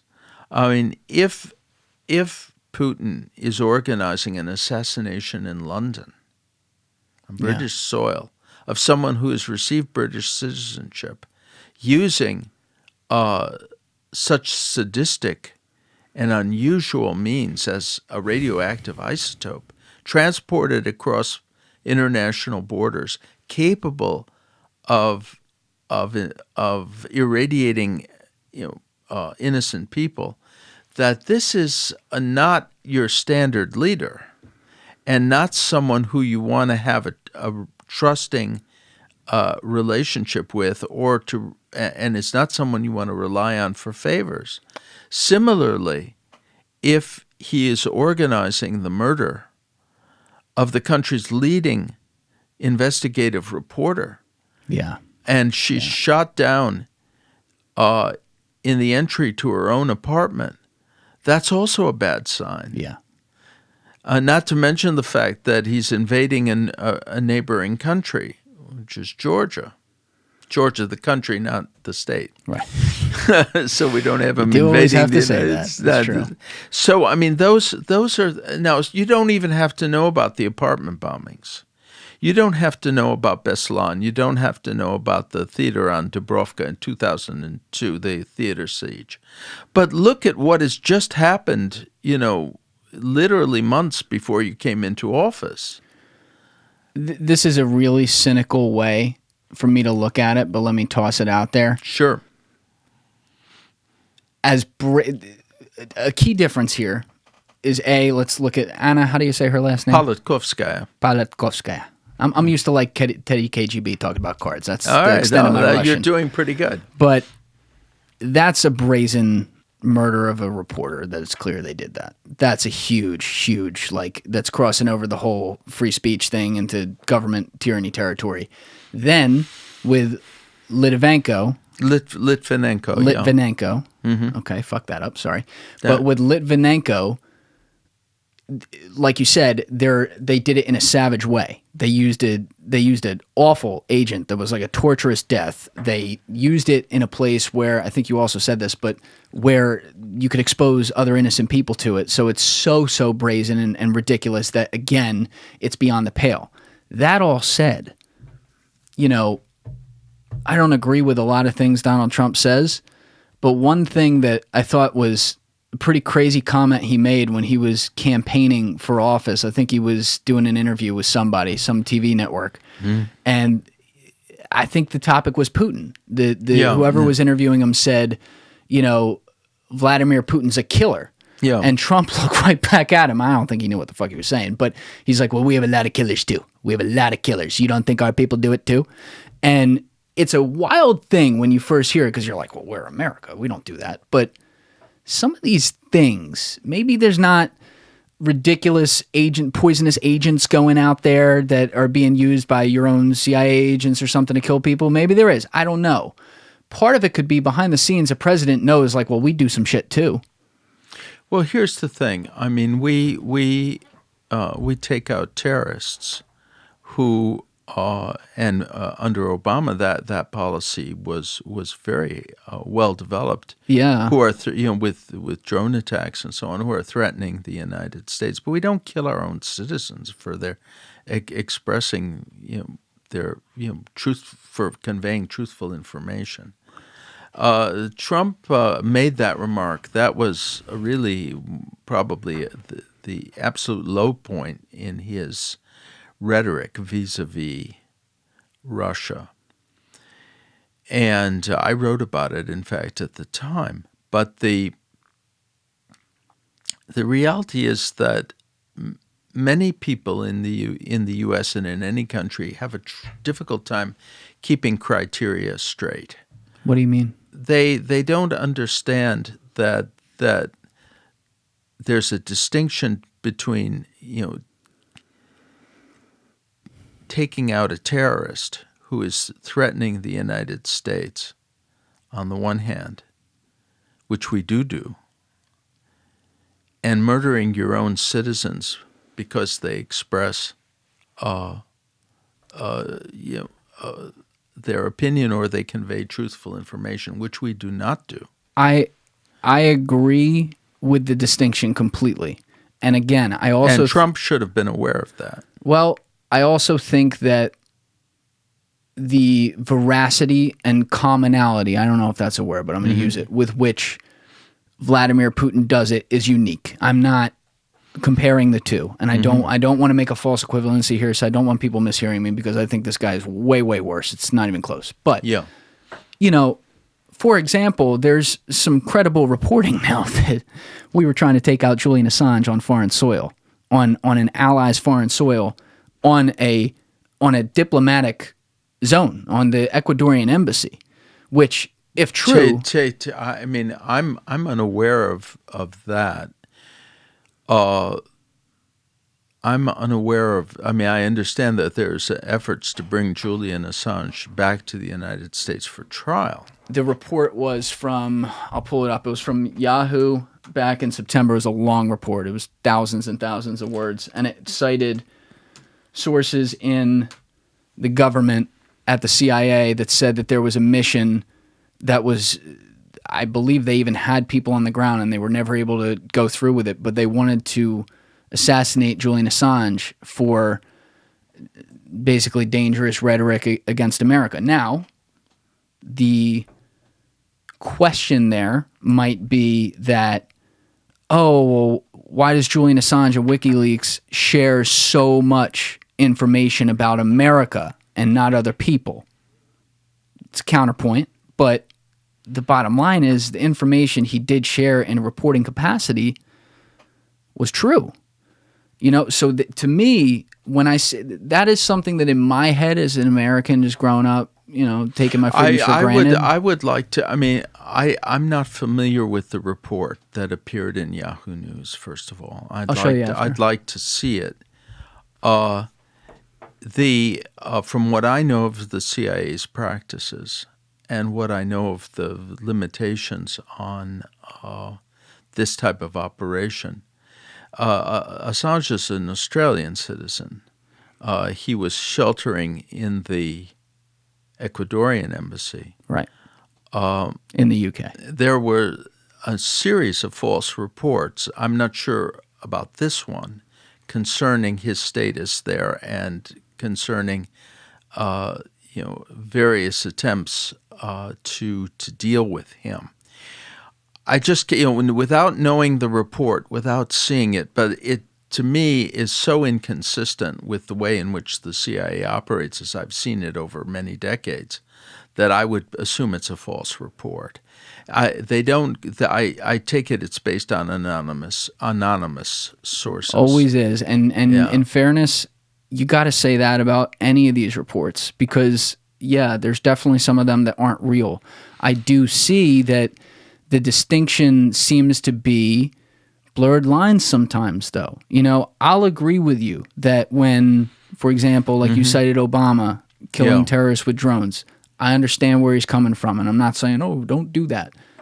What about all the times we hit a drone and it's like, oh, shit, he wasn't there. Oh, sorry. You know. Oh, the drone attacks were, they aspired to be surgical. We're getting it, of course, in an area now that's a little bit far removed from Russia. But in any case, okay. we can make a detour. They aspire to be surgical, but they can never be 100% surgical. And the terrorists were killed without trial. But these are people waging war on the United States, and under the circumstances. The Obama administration was very interested in low cost solutions, and this was a low cost solution. We can, it's a whole separate area how we deal with terrorists and how we deal with those who represent a physical threat to American citizens. That's a different category than how we deal with people who dissent. We don't kill people for expressing their opinion, and we don't kill them for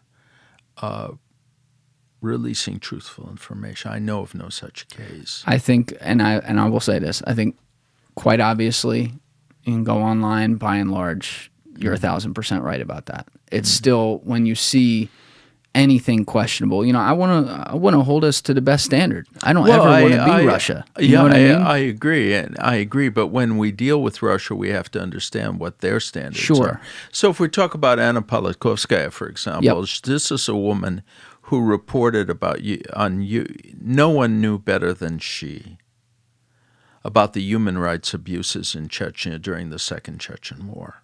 Like what? Well, there's the massacres and the torture of prisoners, the mass abductions, the disappearances. She, in turn, was her chief source of information was a woman named Natalia Estemirova, who was taken out in the middle of the day and murdered. Who was she? She was a half Chechen woman, half Chechen, half Russian. She lived in Grozny, and she was, Anna's one of Anna's most important sources about the human rights violations that were taking place in Chechnya. I mean, Anna had her own sources, not just Natalia, but one day a gang came to her home, dragged her out of her house, and almost certainly under Kadyrov's Ramzan Kadyrov is the head of Chechnya. He's the Russian-supported head today. Of Chechnya today, and they took her out and just shot her and murdered her. So this is not the kind of thing that goes on in the U.S. No. And I'm sorry if I but we want. So if we get back to the Obama administration, by the way, it's not just the Obama administration. No, it's all in one way or another. Every American president has misread Russia, and that's one of the reasons that we have this invasion today. That's one of the reasons we have this kind of death toll. Yeah, it's easier, much easier once the die is cast, and we see, the kind of criminal that we're dealing with. It's harder in the run-up. It was the same thing with Hitler. In the 1930s, it was still possible to stop him. Once everything became clear, you didn't need a lot of analytical ability to figure out what was going on. I get a little nervous about tossing around that comparison, though. And I do not... It's very clear that Putin is a gangster and a very bad guy. And the only problem is, if you take him out, I feel like just the same guy would take place. But maybe that wouldn't be the case, and it would be a good thing if he were whacked or something like that. But I get a little nervous when we start just throwing around the Hitler term, because what I don't want to do is... If you are looking to search the web privately and not have all these websites track you when you leave, check out my friends over at Privado VPN. Privado gives you the best of both worlds because you get full privacy online while not losing any of the speed that you and I know you gotta have while you're surfing the web. So if you use the link in my description for Privado, you will see my landing page with the company, and there's a plan there for $4.99 a month. Check it out. It's the same one I use. You're gonna love it. Make this conflict, provoke this conflict to be far worse than it needs to be. I think right now, people turning on their TVs see what's happening in Ukraine. Mm-hmm. And it's an awful, it's disgusting to look at. You see buildings of innocent people just being bombed. And I was telling you before this, I was on a video call with a fan of the show who's in Kyiv, and he laid it out for me. He was showing me and everything, and the resolve of these people is incredible, but the ugliness that they have to endure is inhumane, doesn't begin to describe it. So it's easy to look at that from the outside, especially a sovereign free nation like America who likes the world to have freedom, that whole bit, that's what we're supposed to stand for. It's easy to look at that and say, this guy's Hitler. We all need to go in there. And no, you know what I mean? We weren't saying that. I mean, the thing is that the point I was trying to make is that once a situation is defined, once in the case of Hitler, once he received the Sudetenland, which is what he was demanding in the Munich conference, he then went on to seize the rest of Czechoslovakia. Right. And then it was clear that there was no negotiating with him. But that should have been clear much earlier.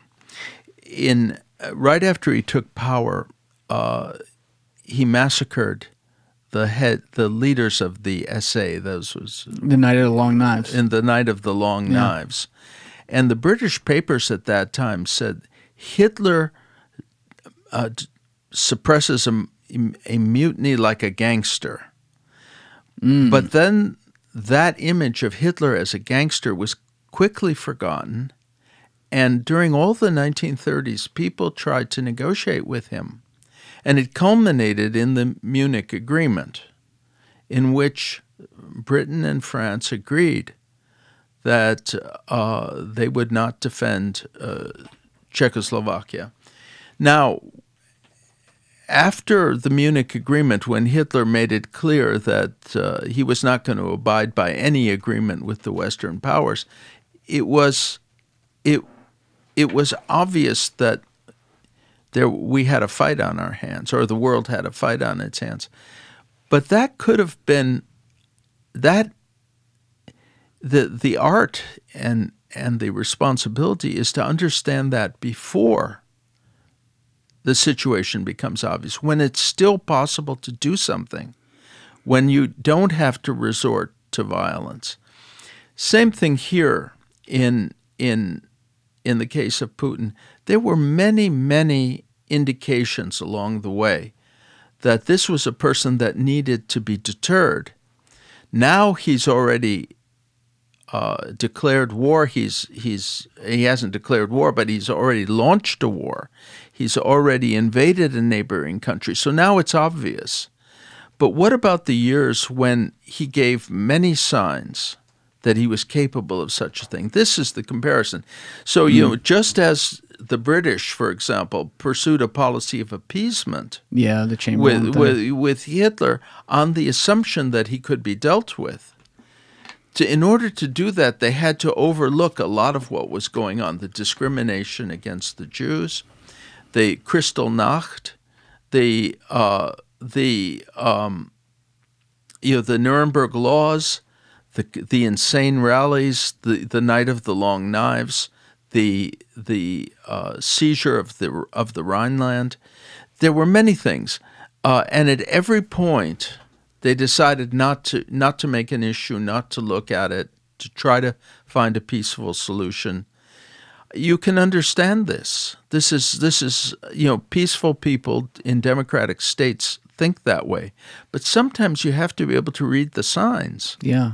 You have to be able to, if we talk about Putin now, I mean, the Hitler example is the classic historical example of being blind to signs that you were dealing with a very dangerous person. But if you take that and apply it to the Putin period, you don't have to say that Putin is Hitler. Because the scale, of course, is completely different. But nonetheless, if you look at his career, beginning with the apartment bombings, you have to face the reality that time after time, we ignored obvious indications that this was a dangerous person, and this was someone who to whom we had to react. After the shooting down of MH17, the Malaysian airliner, that was in 2014, I wrote a piece in the Wall Street Journal in which I said that we had to close Western airports to Russian aircraft. We had to react to such an obvious act of mass murder. but nothing was done, and there was no reaction. On the contrary, we accepted the absurd Russian explanation that it was, well, in fact, there were about 60 different Russian explanations, all of which contradicted each other. But we accepted the idea that someone other than the Russians was involved in shooting down that plane, even though all evidence showed. Did they really accept that in the government? Or do you think they kind of like just about-faced it and the public kind of accepted that? I think they didn't pursue it. They didn't pursue it. Yeah, they didn't. There was no retaliation. There was an American on the plane. Everything you're saying makes a ton of sense. And I want to be careful, because what I do not want to do is under-explain what Vladimir Putin is capable of and what a bad guy he is. I don't ever want to be misheard on that. It is very hard sitting in this seat where you don't want to ramp it up, but then you hear the way you're explaining it, and it's like anything else. It's a slippery slope. They take this, then they take that, then they take. It's never enough, and then eventually you're like, oh shit, we got World War III. So maybe I'm looking at it with the right intentions and the wrong way, because I'm so trying to avoid World War III right now that I'm just putting it off. I think we can avoid World War III, and I hope we can. And certainly, that's the last thing that anybody wants. But how does that happen? How do we avoid it? Just to backtrack for a second, and then to come back to that. I mean, what let's say we had taken the steps that we could have taken after the shooting down of MH17, that would have been crippling for Russia, and that would have forced the kind of realignment that we're seeing now. We didn't make an issue of it. We could have. We could have made an issue out of the annexation of Crimea, which was a violation of the entire post-war international order, which is based on the idea that you don't just tear off pieces of neighboring countries. Well, we did sanction them, but you're saying those we didn't do it. Those sanctions were minimal. Yeah, it were wasn't minimal enough. And easily overcome. And by their very hesitant nature, they almost encouraged further aggression. We could have given, and this was again the Obama administration, refused up until the end, and it's important because Biden was the vice president, to provide the Javelin anti-tank weapons, which are now being used with such effect against the Russian tank columns. In that period, Ukraine lost thousands of soldiers because they had nothing with which to resist, mass tank assaults which broke through their lines. And we didn't want to provoke Russia by providing them with defensive weapons. Well, had we done that at that time, had they been able to hold that territory in eastern Ukraine, we would have one less object of blackmail at the present time, because one of the things is that the Russians did was to establish these two pseudo-states, the Donetsk so-called People's Republic and the Lugansk so-called People's Republic, which they're now demanding recognition.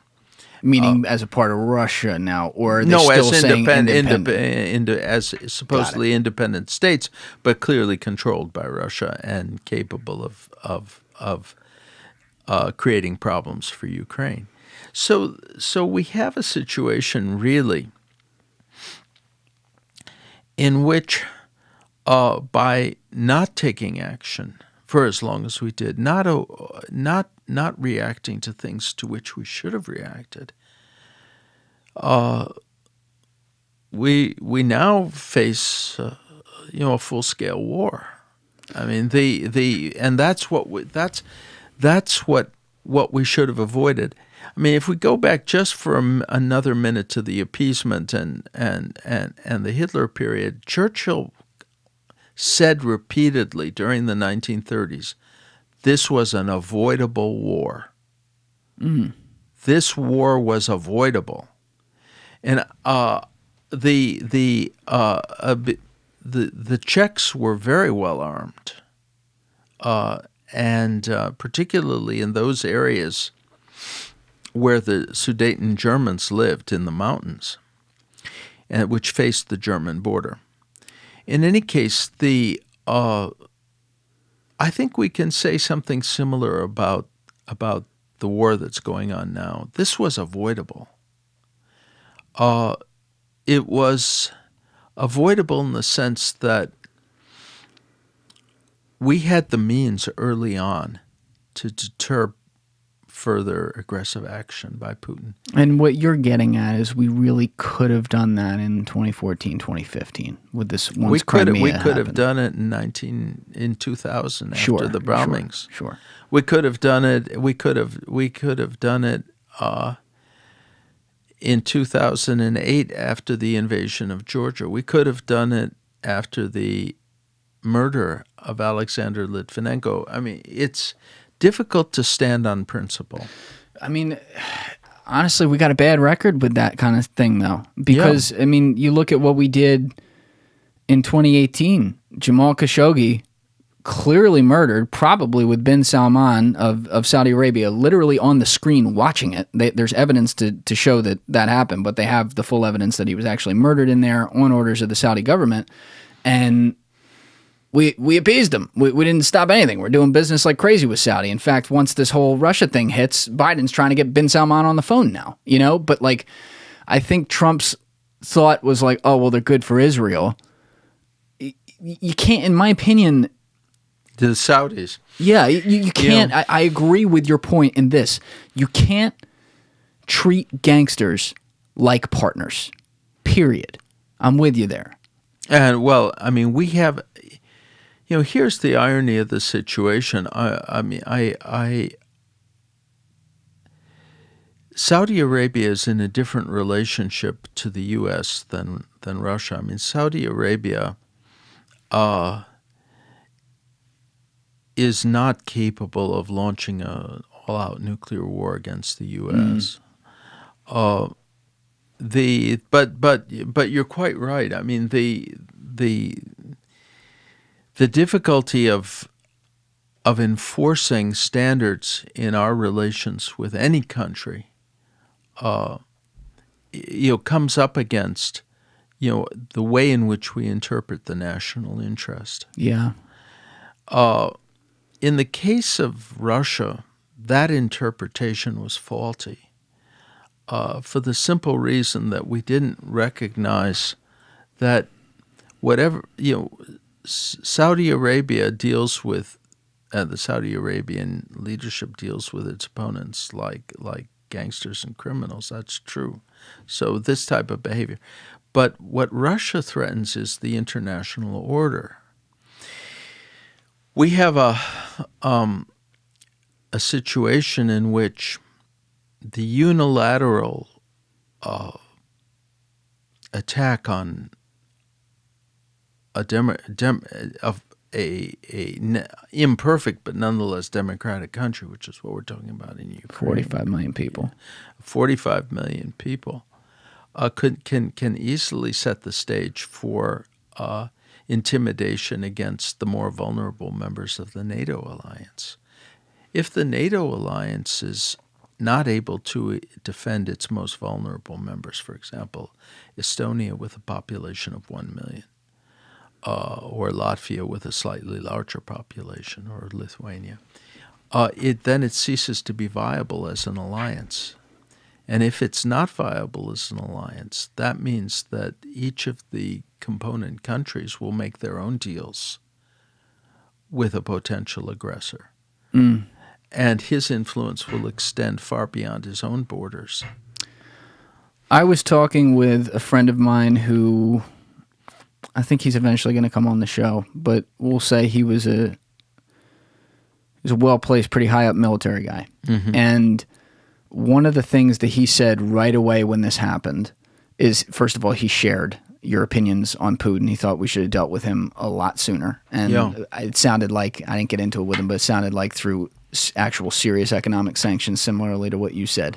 But he thought that NATO also got really careless, and perhaps we got careless as, one of the leaders of NATO in that case, leading this whole thing, in that we put troops, or NATO put troops on all these borders surrounding Putin, and then didn't unilaterally say, hey, Ukraine's not going to be a part of NATO, which selfishly, before any of this happened, I was thinking, Ukraine's in Europe, why shouldn't they be a part of NATO? And I still kind of want to think that today, and especially in light of what's happening right now. Well, that would have protected them, but it would have definitely, particularly in the transitional period, have provoked an exceptionally threatening reaction from Russia, which that's what he was saying. Which they may not have been able to act on, but they would have certainly disoriented people in the U.S. and our government. A country like Russia, which doesn't care about its citizens and it doesn't care about their lives, is at a huge advantage in dealing with a country like the U.S., which protects its citizens and is responsive to their will. We cannot just squander the lives of American citizens the way the young Russian boys are being squandered right now. Their lives are being squandered right now. It's not their fault either. They have no idea of course what they're doing. Well, many of them will be thrown into a conflict that they weren't prepared for, that they don't understand, and with inadequate training. Yeah. So we have a lot of means. And if we're talking about the run-up to this war between Russia and Ukraine, there were many non-military means that could have been deployed. Denying landing rights. Well, we're now denying landing rights. Why didn't we do it sooner? What does that mean? That means that a Russian aircraft can't land at a Western airport. Right. Okay. That the ports and airports are closed to you because you shot down a civilian airliner. And that would have been entirely appropriate. Oh, you're saying that's what they should have done back then. Well, that's what I called for myself at that time.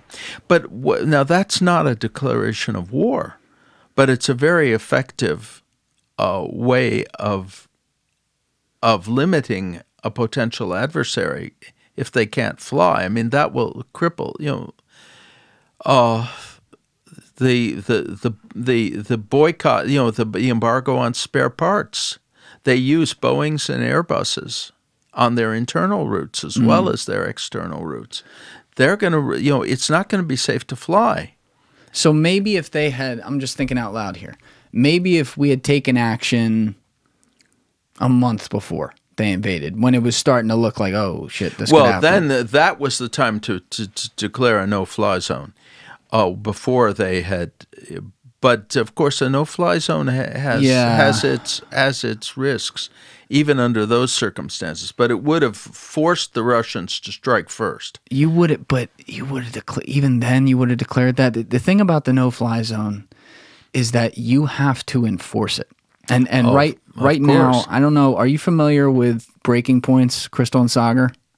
No. It's a great show. I'll show you after. But they do as great a job of reporting the news, because Crystal leans a little left, Sagar leans a little right, and they kind of come at it from a really good overall perspective. And their coverage on the whole Ukraine thing has been phenomenal. Would highly recommend people to go watch it and listen to it. But they have been repeatedly hitting at the problem with declaring a no-fly zone, which again is not to say like, oh shit, we shouldn't be in this situation. We could have done other things, but we're here now, And if you declare a no-fly zone, which a lot of people are just saying on TV left and right, you have to enforce it. So now, if a Russian plane flies over Ukraine, somebody's got to shoot it down. And a guy like Putin, again, as we've hit a million times today, this is not a reasonable person. You do that, that's an act of war. Yeah, that's under existing circumstances. But before, there were no Russian planes over, no Russian warplanes over Ukraine. And if it had been declared before the conflict began, but when they were massing troops, saying that would have been it would have been a high-risk way of preventing a war. But it would have created a situation in which the Russians would have to strike first. We had that during the Cuban Missile Crisis. That's what Kennedy did. How so? He imposed a quarantine around Cuba and said, you can't enter this area. We're declaring this.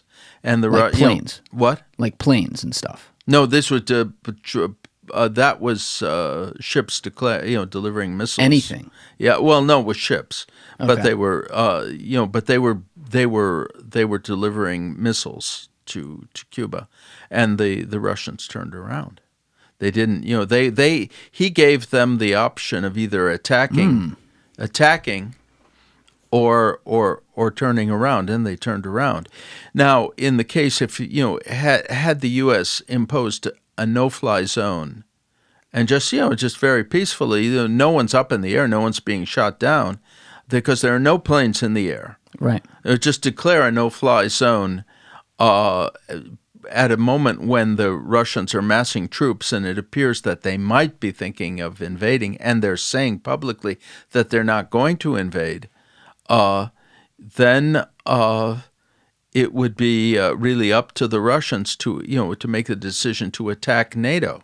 See, I haven't thought about this. Is interesting that you bring. I haven't thought about this. Well, this is we're getting into what might have been. Yeah, it's tough, we're talking. I mean, and it's only useful to review all this because once we get out of this, we would love to not to repeat some of the same mistakes.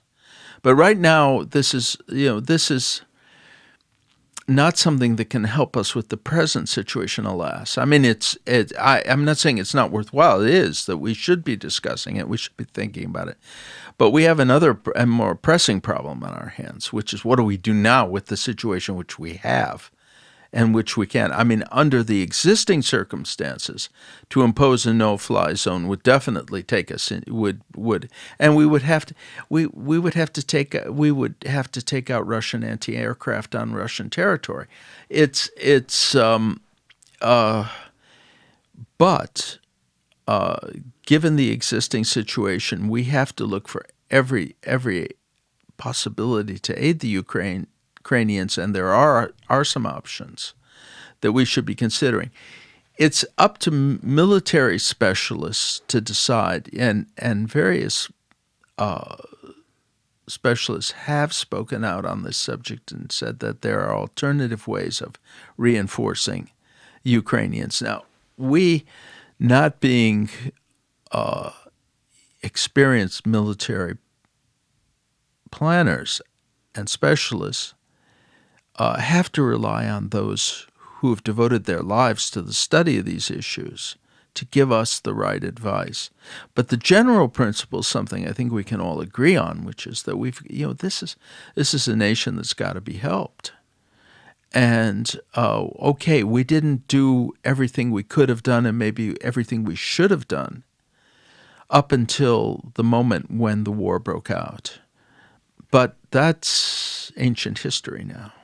And we have to give them our support, and I mean, we have to give them our military support, and also there's a psychological element in all this. And we need to take the psychological war to the Russian people because they're the ones who can remove Putin. They're the ones who can end the war. And they are innocent victims in many respects, because this is a regime which doesn't care about their lives any more than it cares about the lives of the Ukrainians. And and this gets back to, and the truth about the apartment bombings, the truth about the atrocities, the truth about the kleptocracy, these are all important truths that have to be brought home, especially now. The fact, nothing illustrates better than the means that Putin used in order to come to power.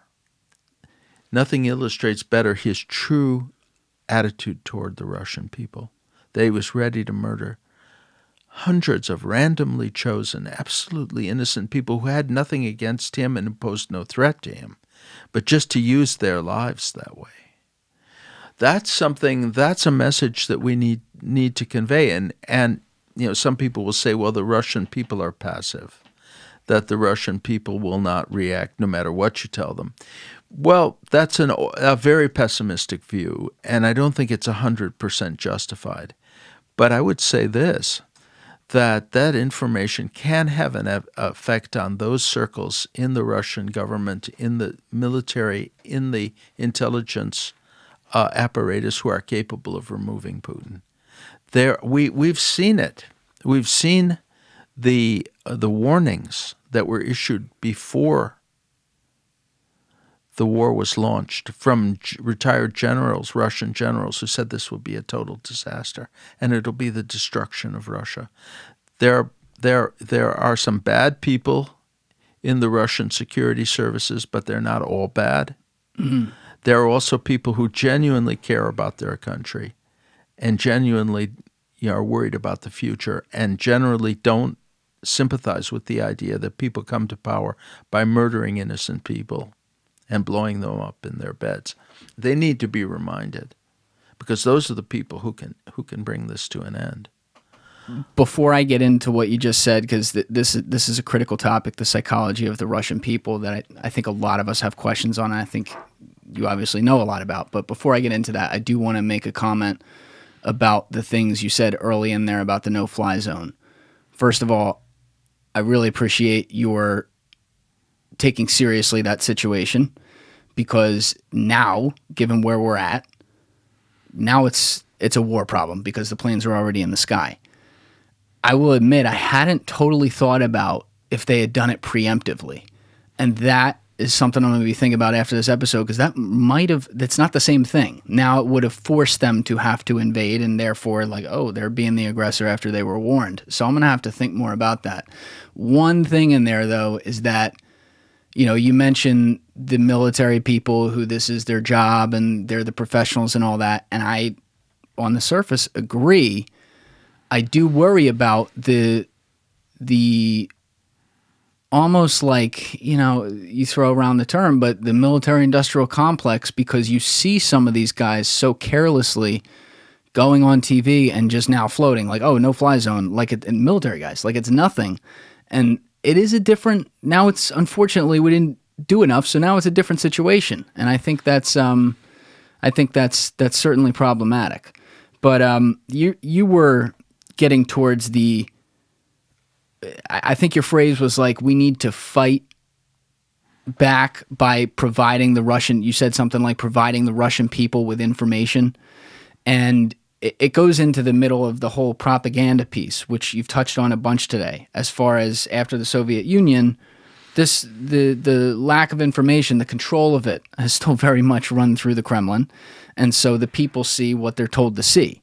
And I think a major question that people in the West and, America and just regular people looking at this like me have is, what is the actual support based on the propaganda for Putin in Russia like? I assume any number of popularity I see out of there is probably cooked, meaning it's way higher than it actually is. But are we talking 1 out of 2 Russians supports Putin and supports this war? Or what do you think it is? I think it's a very difficult question to answer for the simple reason that at any one moment, those figures can quite substantially.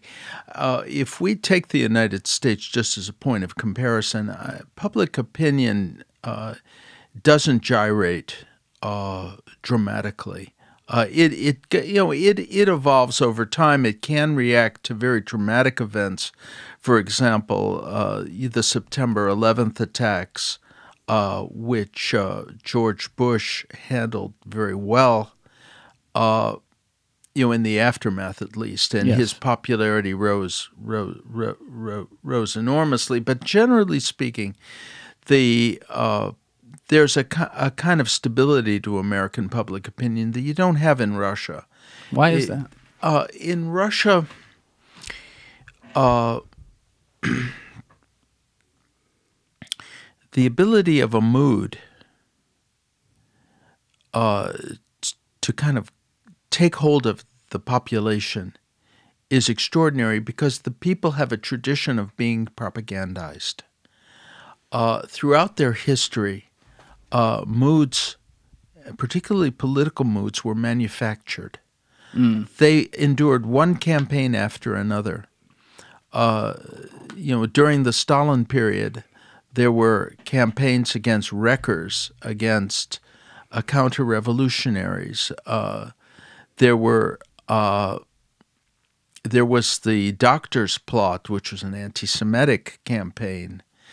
I don't know anything about that. Yeah, well, this was in the last years of Stalin's reign, he accused many Kremlin doctors, for the most part Jewish doctors, of trying to poison the Soviet leadership, and they were arrested, and there was they were in danger of being killed. Some of them, of course, were killed. And it was to be followed by the mass exile of the Jewish population of Moscow. I didn't know anything about this. Yeah, this was in the last days of Stalin's rule, and Stalin died before he could carry out this plot. Oh. But to get back just to our main point is that throughout their history, there was a campaign against religion under Nikita Khrushchev, for example. There were anti-Western campaigns. There were campaigns on behalf of the Arab countries who had suffered as a result of the aggression of Israel.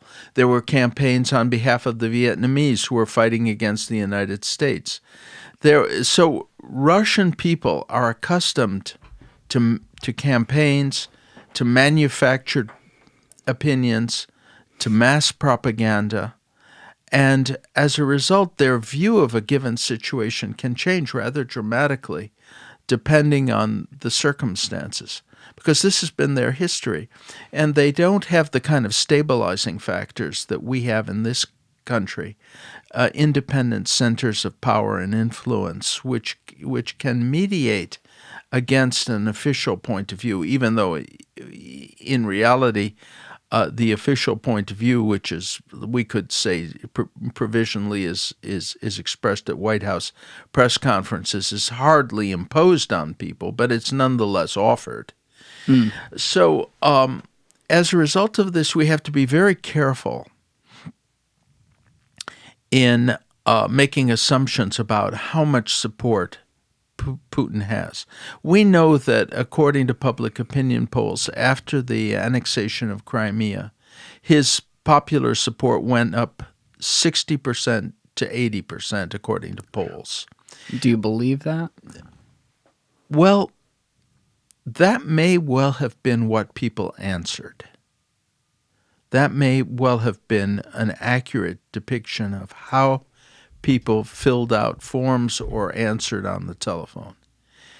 But here's another feature of Russian life that you have to bear in mind, which is that people don't trust the authorities. And the public opinion polls often reflect what the Russian respondent thinks that the poll taker wants to hear.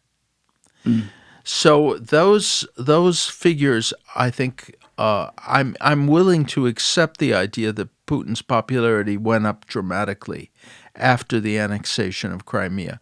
Whether it reached 80% or not, I think that's very dubious, because I think that many of the people answering the question were anxious to give the required answer. And also the whole history of Russia. The required answer? Well, the expected answer. I would say the expected answer would be a better way of putting it. The whole history of Russia, unfortunately, reflects the fact that people believe their opinion doesn't matter, and that what they think does. You can even hear Russians say something that, they have various expressions that you would never hear in the United States. For example, this is especially among Russian women. You'll hear them say, "Maybe I'm speaking stupidity," which this is a common expression. I'm just saying. You don't hear that among American women or among Americans generally. They don't. A Russian woman will say, "I know." I don't know anything but, or another expression that Russians sometimes use is actually I have to remember it now. It'll come to me in a minute. Okay. But let me. I understand what you're getting at. Yeah, another Russian expression is you don't have all the information. Oh boy. Only the government has all the information. Now that's another example of what I'm saying. There are a lot of expressions like this that indicate that are a reflection of the fact that many Russians have been convinced that everything should be taken care of by the government, that only the government is really qualified to have an opinion, that their opinion doesn't amount to much. And so if there's a campaign, for example, on behalf of a war against Ukraine, and this is what is being broadcast on the state television, which is the principal source of information, and it's packaged in a way that will appeal to Russians' prejudices, they're very likely to repeat that. However, the same people who inherently don't trust authority, though, that's the great paradox here I don't understand. They don't trust authority, but they defer to it. Wow. It's like a hostage. And they accede to it, and they identify with it. They may understand. I'll give you another example of one Russian woman I knew who was very, very pro-Putin, very patriotic on the one hand, patriotic in her terms, and very pro-Putin on the one hand. And then the other hand would say that, spoke about certain people and say they were part of Putin's assassination squads. Or one, they worked in one of Putin's assassination squads. Well, how can the same person, hold two such apparently incompatible views, that Putin is wonderful, and on the other hand that he has people who carry out assassinations? But yet that's rather common, and this is why it is so difficult to be sure about what Russian public opinion is at any one moment, and what the effect would be of an alternative point of view, of alternative information. We saw during the perestroika years that people who had appeared to be 100% communist turned around and became 100% anti-communist. Perestroika was the whole thing where the USSR the US went the last years of the USSR, the reform period. Wasn't Yeltsin? He was a communist leader. Perfect example. Yeltsin was responsible. Well, he was from the town of Sverdlovsk. He was the party boss. Sverdlovsk has since been renamed, given back its old name of Yekaterinburg. But where is that in relation that's in the to Urals, in the Ural Mountains. It's a city, a Russian city. I'll stick a map in the corner of the screen while you're talking. Yeah. In any case, the Tsar and his family were murdered in Yekaterinburg by the Bolsheviks. Yeah. And the house in which they were murdered, they were taken to the basement and murdered. The house in which that occurred became, in the late Soviet period, a place of pilgrimage for people who would go there and silently sort of hold a vigil in memory of the Tsar and in the memory of his family. And the communists got information about this, and they decided that that house had to be demolished so as not to give these Tsarist sympathizers a place to go and hold a commemoration. And the party leaders at the time in Yekaterinburg, then it was called Sverdlovsk, I'm sorry, in Sverdlovsk, they resisted. They said that would be destroying a monument of history. But Yeltsin became they were replaced by Yeltsin. He became the new party leader, and he carried it out with no problem. Immediately just destroyed the building. Later said he regretted it when that was advantageous for him to say. So the thing is that, and then of course Yeltsin became violently anti-communist after being violently communist. You know what? On this topic, though, I should have known that you would. It was this way because it's on paper who Yeltsin was, for example, and he was the president. But it's a prime example of the fact that, like, when you look at communism, which is like far left wing, you look at fascism, which is far right wing, the circle of politics onto the extremes becomes the same. Absolutely. You know, Stalin and Hitler hated each other. Hitler was a fascist, Stalin was a communist. Go look at their actions and what they did. Maybe there were a few things carried out slightly differently, but the end results of who they were as people and what they did, they were the same person. That's why they hated each other. The whole thing is the abandonment of any kind of moral values, Yes. and any kind of framework of law and any kind of restraint, and the creation of a totalitarian regime. It'll always look the same. It's just the decorations will be a little different. Right. And but to get back to the question of what do the Russian people believe? Well, they believe for the moment what they're being told, many of them. I would say the conscious part of the Russian population is about 15%. That's 15. my guess. Yeah, I would say those who really are thoughtful and critical and can think and are not influenced by propaganda. But that 15% is capable, as they showed during the perestroika period, of taking the rest of the country with them under the right circumstances. That's why we can't give up on these people. It doesn't mean, and by the way, it doesn't mean that they're evil in any way. They're naive to a certain extent. They're suggestible. They are capable of being manipulated, but many of them have good intentions. Sure. It's not, we have to make, I'm glad you did that. We have to make that distinction. Like, the Russian people are only as good as the information they have. And it would be the same way here or anywhere else. And so, if there are people who support what's going on because they only know some of the propaganda they're seeing, that doesn't, in my opinion, it doesn't make them a bad person. Well, we can criticize. I mean, there are certain criticisms that can be made that Sure. that in fact they're not.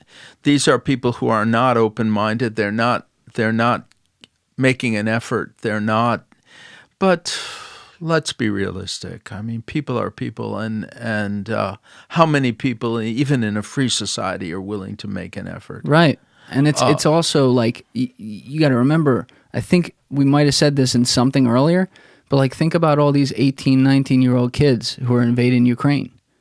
They don't even know what they're doing, half of them. It's not like they believe in it. There's lots of evidence to that effect. I mean, here's the thing. The call-up for the draft for the Russian army, there is June and December. And they're sending draftees from the December call-up that's into a war zone Right now. Yeah. Now, how much? Some of them are practically without training. Well, they have some training, but this is not. Is it any wonder that they're being killed in such numbers? And that's a tragedy. They are as much victims of Putin as the Ukrainians. Yeah, agreed. I don't think that should, and, you know, there's a lot of rhetoric out there, but you got to say that. We need to be able to speak to the Russian people. Unfortunately, you know, the kind of, you know, appeal that our presidents, and I'm not saying either one president or another, that they're all guilty of this. I mean, the kind of post-Soviet presidents of the U.S., they're focused on what matters to, you know, their constituency and maybe the American people, maybe in a broader sense, in the best sense, but not always. But the ability to enunciate universal principles that can inspire everyone. Well, Abraham Lincoln had that. Ronald Reagan had it. Franklin Roosevelt. But there, you know, we don't. I mean, there's no. You know, we haven't had anyone like that in a long time, and we don't seek it. I'm sorry to say, but you know, if we say that we are going to defend to the death countries that are in NATO, and what, leave countries, democratic countries outside of NATO, you know, to be destroyed? Is that what we're saying? Yeah, it's a tough. Is that what we're saying? Is that what we're saying? Are we saying that we don't what we defend are bureaucratic arrangements rather than principles? And that's a tough question. Do we really expect that the people on the other side are going to be inspired by that? Now, I don't even mean the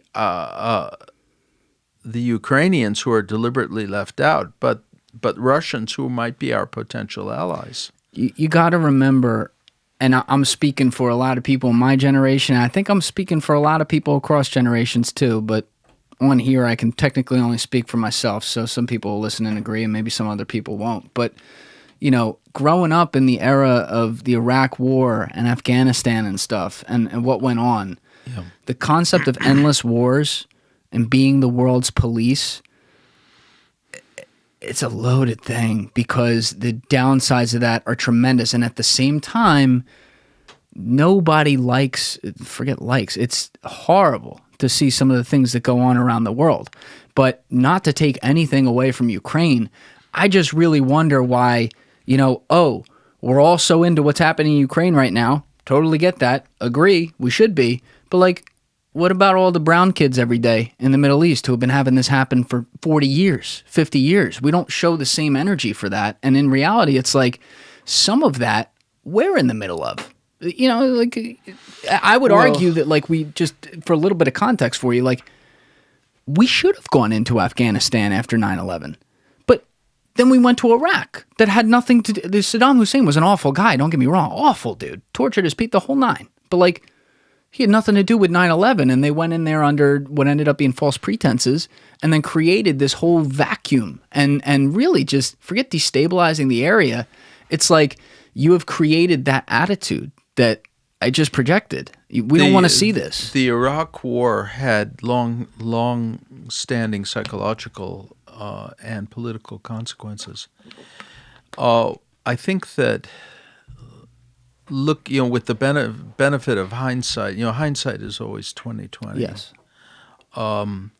We forget the circumstances that led us into that war. This was a massive intelligence failure, and we have a result. We have a right to hold the intelligence agencies responsible, but we also have to bear in mind that every other intelligence agency came to the same conclusion: Russian intelligence, Israeli intelligence. That Iraq had WMDs? Yeah, and it was we were not alone. We were not alone. Now people say, well, you know, it was falsified. Yeah. You know, I can tell you from my experience in a totalitarian state that you never have 100% information. The intelligence work is a little bit, has been compared even to you know, the work of a doctor who's trying to diagnose an extremely elusive condition and trying to understand what's going on. trying to put together all the information that he has and reach a conclusion. And if he doesn't reach a conclusion, he can't do anything. In the case of, when I was in the Soviet Union, I had to try to sense who I could trust, who was not trustworthy, what information really mattered, and then decide whether I would, publish a story, for example, on something. I got a report that there had been a strike, which in the Soviet Union was really a huge event in the Kamaz truck factory, which was one of their biggest factories in the Soviet Union. In the Soviet Union, and I had to judge: is this information reliable? Can I, Who struck it? The workers. Oh, I'm sorry. I misunderstood. It was an actual strike. It wasn't it wasn't like an airstrike. No. Okay. It was the workers went on strike. Got it. And I published it and it turned out to be accurate. But the intelligence analysts are very much in this situation. They can't. That's why they oftentimes say, well, I believe this with a great degree of certainty, with a lesser degree of certainty. Because, if you had 100% certainty, you wouldn't need intelligence analysts. And therefore, failing to act is also an action. We had, even Saddam Hussein's generals believed he had weapons of mass destruction. So the United States had just been attacked on September 11th, and people today don't like to be reminded of their support for the invasion of Iraq. Sure. And we forget the high degree of unanimity that existed at that time. Yeah. Of course, after the fact, everybody is wise. But they also knew. I mean, let's be objective on the situation with information. The point you make about degrees of confidence, of course, you're 1,000% right. Like to be 100% on things, you have to have quite literally the smoking gun, and that is not the case with a lot of intelligence. But there is more than reasonable evidence to show that they cooked this and that it was not, you want to talk about no degrees of, they had a very low degree of confidence that it was there. And again, you say hindsight's 20/20 to an extent, I'll agree with that, but not when you look at, like, for example, what they did sending Colin Powell in there to sell this thing to the UN when they knew it was low chance. And then when you look at like Dick Cheney's 1% doctrine, or whatever the hell it was called, like that was preying upon the ultimate fear. And it even dates back to, I think the guy's Dick Clark. He was the national security something. William Clark. Yeah, William Clark. He talks about how on 9/11, like on the day, they started talking about Iraq. Now, that's one guy, but there are other people who were in there who say the same thing. And so I think as someone looking at this after the fact, trying not to be just hindsight 20/20, it's very hard not to see that they saw a situation happen, it was horrific, and they're like, holy shit, what do we do to respond? But they also then saw an opportunity like, oh, we can go finish what Big Bush tried to do 10 years ago and take this guy out. And that's the way. I have to look more into like what Israel and Russia, what their intelligence services think. Maybe I've looked at that before and I can't remember, but I don't want to say right now. No, they came to the same conclusion, but it wasn't that that there was some sort of conspiracy on the part of the CIA or anybody, but you get 5 different people, okay, and you'll have 5 opinions on what constitutes enough proof in a situation like that. And but to get back to the question of endless wars, that the criteria is not whether we're the duration of of our commitment, but rather the necessity of it. If we had created a different way of life for millions of people in Afghanistan, and we, shortly after our withdrawal, a conservative member of the British Parliament was murdered. You may have read about this, by a knife-wielding Somali Muslim extremist who went, he was meeting his constituents. He went up and he scheduled an appointment, went up to him, took out a butcher knife and just, hacked him to death. So you might ask, well, what's the connection between the Afghan war and the murder of this guy in a northern, English town? And it's a fanatical ideology. And how do you defeat a fanatical ideology which is international? Which is not amenable to a violent solution. Because you can, no matter how many you kill, there are always people who will accept the idea and become new recruits. You defeat an ideology by discrediting it.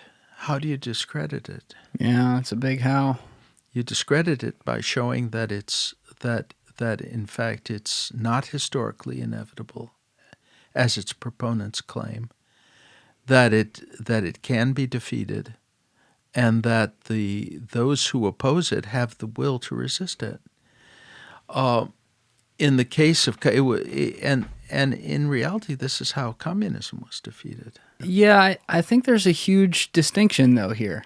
And that is, like, you look at communism, it was the Iron Curtain, right? And there were a lot of countries who were sucked into that, as we know, the USSR brought in a bunch of places. But the Cold War ended up being the war without a bullet. It was the one where, there were things in spycraft that happened behind the scenes, but ultimately, thank God, the nuclear incident didn't come to fruition. Well, the Cold War there was the Korean War, there was the war in Vietnam. I'm talking about you're correct. Yeah. I'm saying specifically, though, between East and West. Yes, between Russia, the USSR, and the United States. And communism, and Vietnam's a whole another question, but like communism ended up falling in on itself because, as you pointed out, that 15% or so of the country was able to get whatever little information they needed to be like, this ain't it. All right, let's do something here. And it was a peaceful overthrow, as it turned out. Even if it didn't end up turning out the best, like, they at least got rid of the USSR. When you're talking about, like, radical Islam in the Middle East, yes, of course it exists. Yes, it's not great. But what are these things caused by? They're caused by creating vacuums, creating situations where people are born into war zones. I mean, Osama bin Laden was fighting in the hills against the Russians to get him the hell out of the country.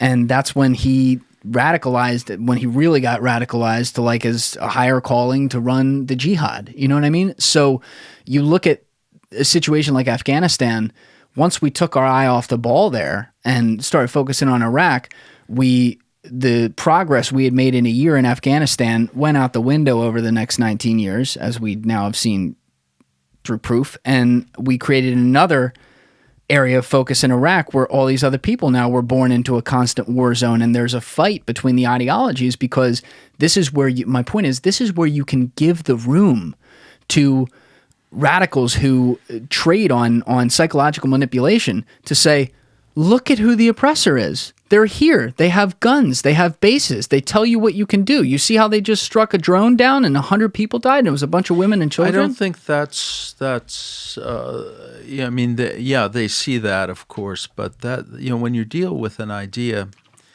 the idea makes certain claims about reality. Mm. And those claims are widely accepted by the adherents of the idea, those who believe in the idea. In the case of radical Islam, of course, it's the inevitable triumph of Islam, and in its most radical and orthodox interpretation and the implementation of Sharia law. Now, Sharia law and radical Islam were ensconced in Afghanistan at the time that they allowed the Al-Qaeda free rein to Yes. attack the United States. Yes. The result was, of course, that the Islamic regime was overthrown. So there's enormous symbolism in the fact that it's now been reestablished. Yes. What in the long run, radical Islam, the situation is a little different than the conflict with communism, in which information could play a real role. You won't be able to disillusion radical Islamists by making logical arguments because they don't operate on the basis of logic, but rather on the basis of faith. But their faith can be undermined if they see that everything that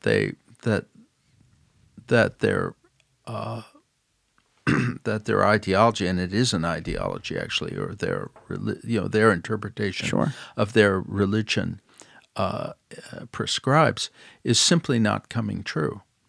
And that means basically that we have to hold the line against it. If we establish a government, a society in Afghanistan which is, for all of its faults, nonetheless not barbaric and not directed against the most fundamental principles of humanity, then we're obliged to protect those people who've put their faith in us. And if we don't recognize that obligation, then aggressors all over the world will assume that we won't recognize any other obligations either. And by the way, commitment to the defense of NATO is not an exception. When you're dealing with what is it that this young Somali murderer who attacked the British parliamentarian, or in another case, the young Chechen teenager who beheaded a French teacher who had shown a sketch of Muhammad. Yeah. What they have in common is that they are motivated by this radical idea. The radical idea is discredited by a situation in which the United States and the other Western powers show that it can be defeated and that its defeat can be permanent. You still have, no matter where you are, though, I mean, even in America, I mean, there's neo-Nazis who live here. There's not a ton of them, but there are. You always, there's never going to be all good. So where I worry is that where we might cherry pick some things to make them out to be far worse than they are. This is how you get things like the Patriot Act to happen, and then behind the scenes stellar wind, and you start to roll down that slippery slope of the same things that you've spent your life's work being concerned about that exist in Russia. And then you could see it here, because not on that level, but it has to start somewhere, right? So, you lose your rights one by one. Well, I think just to go back to the just for a second anyway, Sure. to the Afghanistan question, because that is we have to ask ourselves, and this is very important, why did Putin decide to attack Ukraine now? There was no obvious answer to that question. The line of contact in eastern Ukraine, yes, there were occasional exchanges of fire. Yes, there were occasional casualties, but it was nothing compared to what it was. Ukraine clearly was not in a position to retake the Crimean Peninsula by force. There was no move to accept Ukraine into NATO. In other words, everything that he was demanding, in fact, was already the status quo. But what did change was the American withdrawal from Afghanistan. And the idea, people may not understand this, but Afghanistan had the status, some countries like Estonia, for example, or Poland, they have the status of NATO allies. They are members of NATO. We are committed to defend them. But there's another status to be, sort of most valued allies, and that status belonged. Afghanistan had that status, and it's ironic. But during the years up until the withdrawal, almost up until the withdrawal, Ukraine was aspiring to get the same status as Afghanistan. When they saw how little it mattered, they withdrew. They ceased to be interested, of course. But the point is that by not doing the minimum that was required of us in Afghanistan and not being able to explain it to our people, we created a situation that Putin was very anxious obviously anxious to exploit.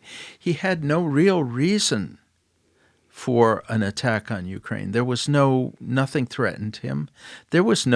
He talked about NATO missiles being stationed in Ukraine, but Ukraine was not a member of NATO. There were no missiles. Not being a member of NATO, obviously there were no NATO missiles. Do you think there was a potential, and I use that word even lightly there, like a potential, that things were moving in a direction where Ukraine would be a member of NATO? And I'm talking about from Putin's perspective. Do you think he legitimately felt like that was a real possibility and therefore, I'm going to invade now? I doubt it. I think that he might have thought that maybe ultimately that issue would be raised, but there was no sign of it. And we can't. It's like a woman, for example, who suspects her husband is cheating. And in fact, there's no sign really that he is cheating, but he might cheat. Well, how do you convince her? I mean, there's it's, or vice versa. It could be. Once you get it in your head, a man is suspecting his wife. I mean, it's just once you get an idea in your head.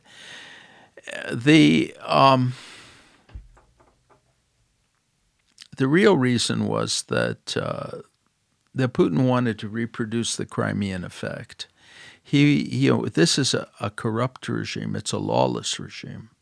It's a regime that inflicts a lot of injustice on people, and we talk about the attitudes of the Russian people. They could turn on a dime against this regime under the right circumstances. And that's why you want to see information. That's one of the reasons. Pushed in there. That's why I think it's so important. Yeah.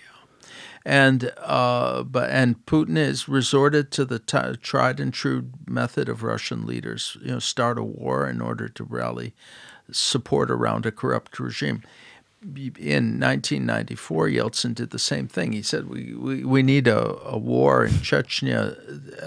His national security advisor, a guy named Oleg Lobov, said that we need a short, victorious war in order to boost the president's rating. Well, the war was neither short nor victorious. Never works out that way. Yeah.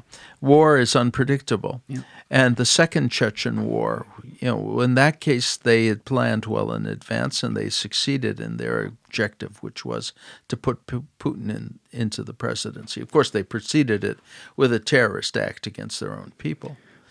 And then, of course, we had the experience of as we've said, Crimea and the fighting in eastern Ukraine, and now the invasion here. In all cases, this is an attempt to strengthen the hold of a corrupt ruling group. Well, I like that you said that right there. We have touched around the issue of the giant sucking sound that happened in the 90s where, privatization was put in the hands of very few who became the oligarchs. But we haven't really talked about them today. The focus has been a lot on Putin, as it should be in a lot of ways. But the way that a lot of people now are learning the Russian economy works and has worked is that this group of 100 to 200 individuals who are all billionaires, these oligarchs, are the individuals who were right place, right time. Basically, we don't have time to go into the entire thing. I'd love to do that on another podcast with you. But in the 90s, they were handed the keys to various things that the government had controlled, be it, like the nickel market, oil, whatever. And they made all this money, and therefore they took you want to talk about a wealth gap, they took the substantial amount of wealth available in the land and then therefore had all the rest of the Russian people living in poverty or not really having an opportunity, and creating this enormous vacuum that, and you've also hinted at this, blurred the lines between crime and law, right? And, you could get into the whole gangster aspect, which is a whole nother thing, but one of the major focuses of these quote-unquote sanctions that we're seeing is these various Western governments, including the United States, trying to go after these oligarchs who, by and large, while they may hold real estate and spend some time in Russia, seem to also live in a lot of other places or spend the majority of their time in other places and therefore have money outside the country. The thing about Putin that I think not enough of us point to is that he came in to power as, a KGB politician guy and became an oligarch because he took percentages of all these different companies around the country. And it's estimated that he may be the richest man in the world. We don't know what it is for sure, but it's probably in the hundreds of billions. And so why is it important that these other guys who seem to have to do what he says, they don't really seem to have control, why is it important for us to sanction them? It seems like an obvious answer, but I don't know if I'm missing some variables here that maybe you could clear up. Well, when we sanction Russian oligarchs, we're hopefully striking at they have overseas assets, but they also run enterprises in Russia. They employ a lot of people. When we seize their overseas assets, we also affect their ability to raise capital. And we affect their ability to attract investment. We undercut their loyalty to the regime and, in fact, create a situation in which they may become even our potential allies in getting rid of Putin. So there are a lot of aspects. And we also do something that would appeal, generally speaking, to the Russian people. Because they don't like the oligarchs. Well, of course not. I mean, they don't like those corrupt elements who've robbed the country blind and are living, these enormous ocean-going yachts. That's all purchased with public money, one way or the other, or the consequences thereof, or of corruption. They would also, as you explained it, they relied on what became like the Russian mafia, like organized crime, to work hand in hand with them. They worked hand in hand with criminal elements. They were, in some cases, criminals themselves. Yeah. The distinction between oligarch and criminal was oftentimes not very clear because oligarchs enforced their will with the help of criminals. Criminals went into business with the help of oligarchs. Right. And they paid off the whole government. Government was all paid off, yeah. So, because that's the obvious answer, it seems like, is you're going to piss these guys, enough of them off, and they all, with their billions of dollars put together, have a lot of sway, and so they may be like... They have less sway than you would think. Yeah. But it does destabilize the country because... These people control, they control economic empires. Yeah. And they control those empires, and, they control a lot of economic assets within the country as well. And it also, it creates a situation in which aspiring oligarchs or aspiring thieves understand that their wealth is not safe anywhere. They knew it was not safe in Russia because they could be seized by their competitors. That's why they put it overseas and offshore. But it's not now. It turns out it's not safe there either. Yeah, and it's getting even crazy because it has weird down culture effects. The guy Roman Abramovich owns Chelsea in the UK, which is outside of Manchester United, the most important football team over there, soccer in American terms. And they can't even pay their players right now because he's sanctioned. So and they can't get access to their bank funds. Right.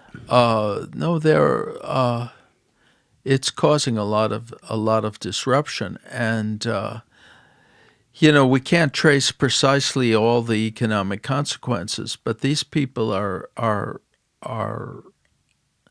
certainly and very much involved in the economic life of the country, having despite their propensity for stealing and corruption.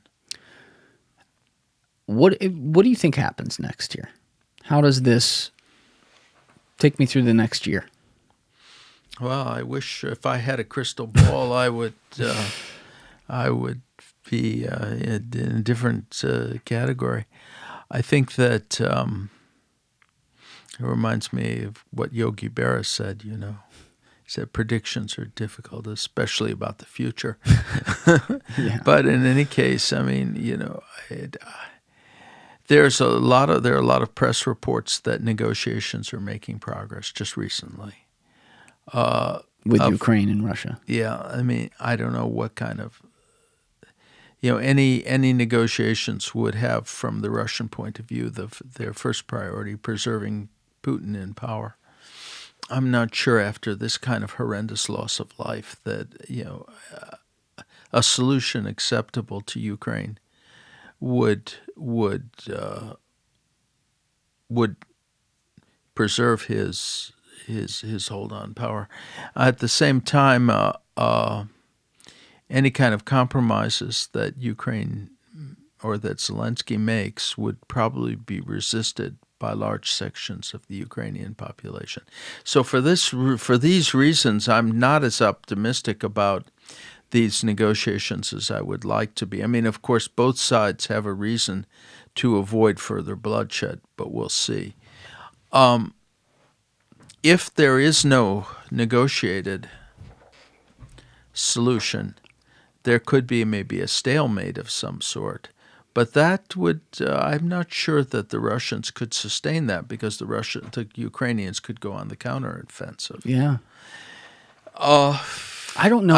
I don't know how much the Ukrainians, do you think they would want to do that, though? Because at the end of the day, Russia is a big country. It's a different ballgame when they're going into Russia, Well, a counteroffensive doesn't mean, attacking Russia. It means attacking the Russians on Ukrainian territory. Oh. Now, on the other hand, we have a situation with, the real question is Putin willing to do to Kyiv what the Russians did to Aleppo and Grozny? And how would the West react? I mean, those are the questions that hang over all this. If no negotiated settlement can be reached, if no ceasefire can be achieved, then it's a question. If they are not willing to use those tactics, then they may have to face defeat because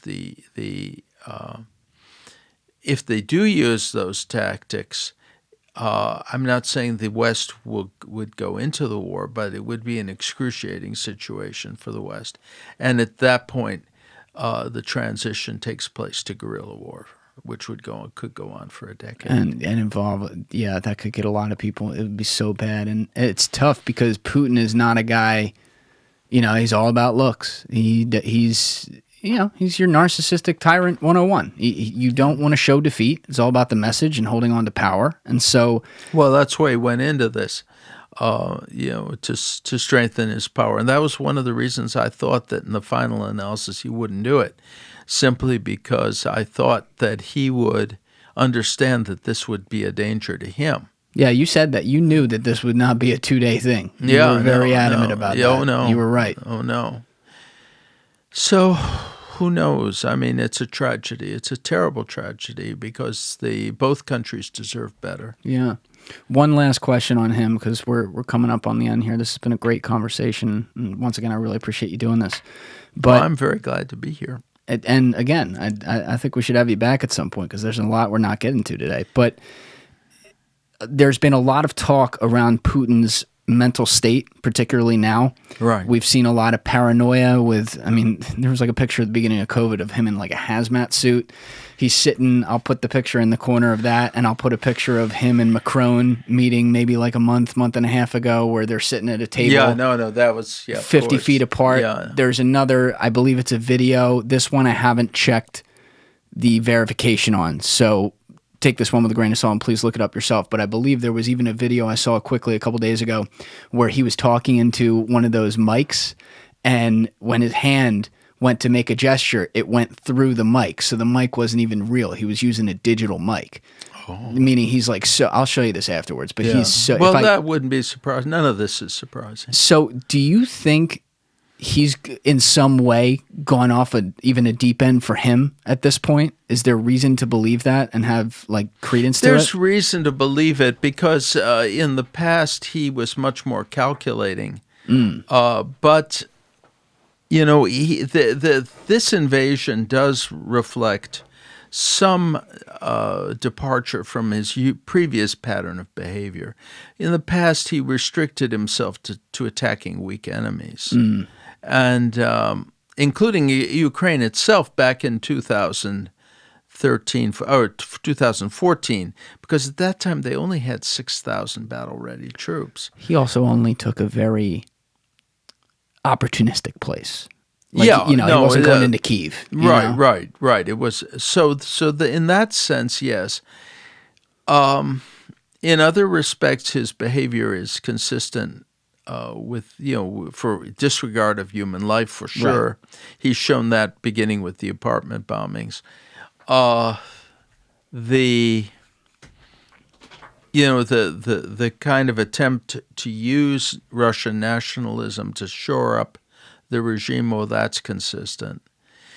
So, I mean, I think there's also a danger if we exaggerate his mental, instability, that will make us even more cautious. I mean, we aren't doctors, and we have to, we can't really diagnose him. So we have to assume, I think, at least for the moment, and in the absence of further evidence, that he's behaving very erratically and he's taken a very grave risk, probably compounded by a lot of false information. I mean, the fact that they put two heads of the intelligence services under house arrest, that's an indication of the fact that they were giving him all kinds of assurances that this would be easy. Yeah. And that, by the way, is consistent with Russian practice, because in the First Chechen War, General Pavel Grachev, who was the Minister of Defense, said that we can take Grozny with one parachute regiment in 2 hours. So the Russians have this history of severely underestimating. They don't want to disappoint, somebody who doesn't want to hear the hard truth. Well, that was it. I mean, so that would suggest that it's not mental disability, but rather, the kind of information flow that Putin is getting or has been getting over the years. But I think we have to just assume that for the moment he can be reached, that he's a rational actor and can be reached through rational means. Otherwise, what choices do we have? Yeah. If we're dealing with a crazy person, but on the other hand, we have to be vigilant for signs of that. Sure. Well, when you got in the car today, when I picked you up, very quickly, I forget how we got there, but it was almost right away, you mentioned that you were just hoping to use this opportunity to remind the world of the things that they didn't pay attention to about who this guy has always been. you know, He's always been, yeah. with the bombings and with, you know, these false flag things he did to his own people and how callous he is. And I'm glad we can give this a platform to be able to get that word out. And I hope to clip this up and continue to spread that, because look, now's the time. Everyone on TV, as they should be, is very negative like ultra negative on Putin. And, you know, I think it's time for people to understand the atrocity that as his own, in his own gangster terrorist ways, he is capable of. And, you know, to have the guy in here who's been on this since day one of it is a great honor. So I very much appreciate you coming through. Well, I'm very glad to be here. All right. Well, we will do it again at some point. And Definitely. everybody else, you know what it is. Give it a thought. Get back to it. Peace.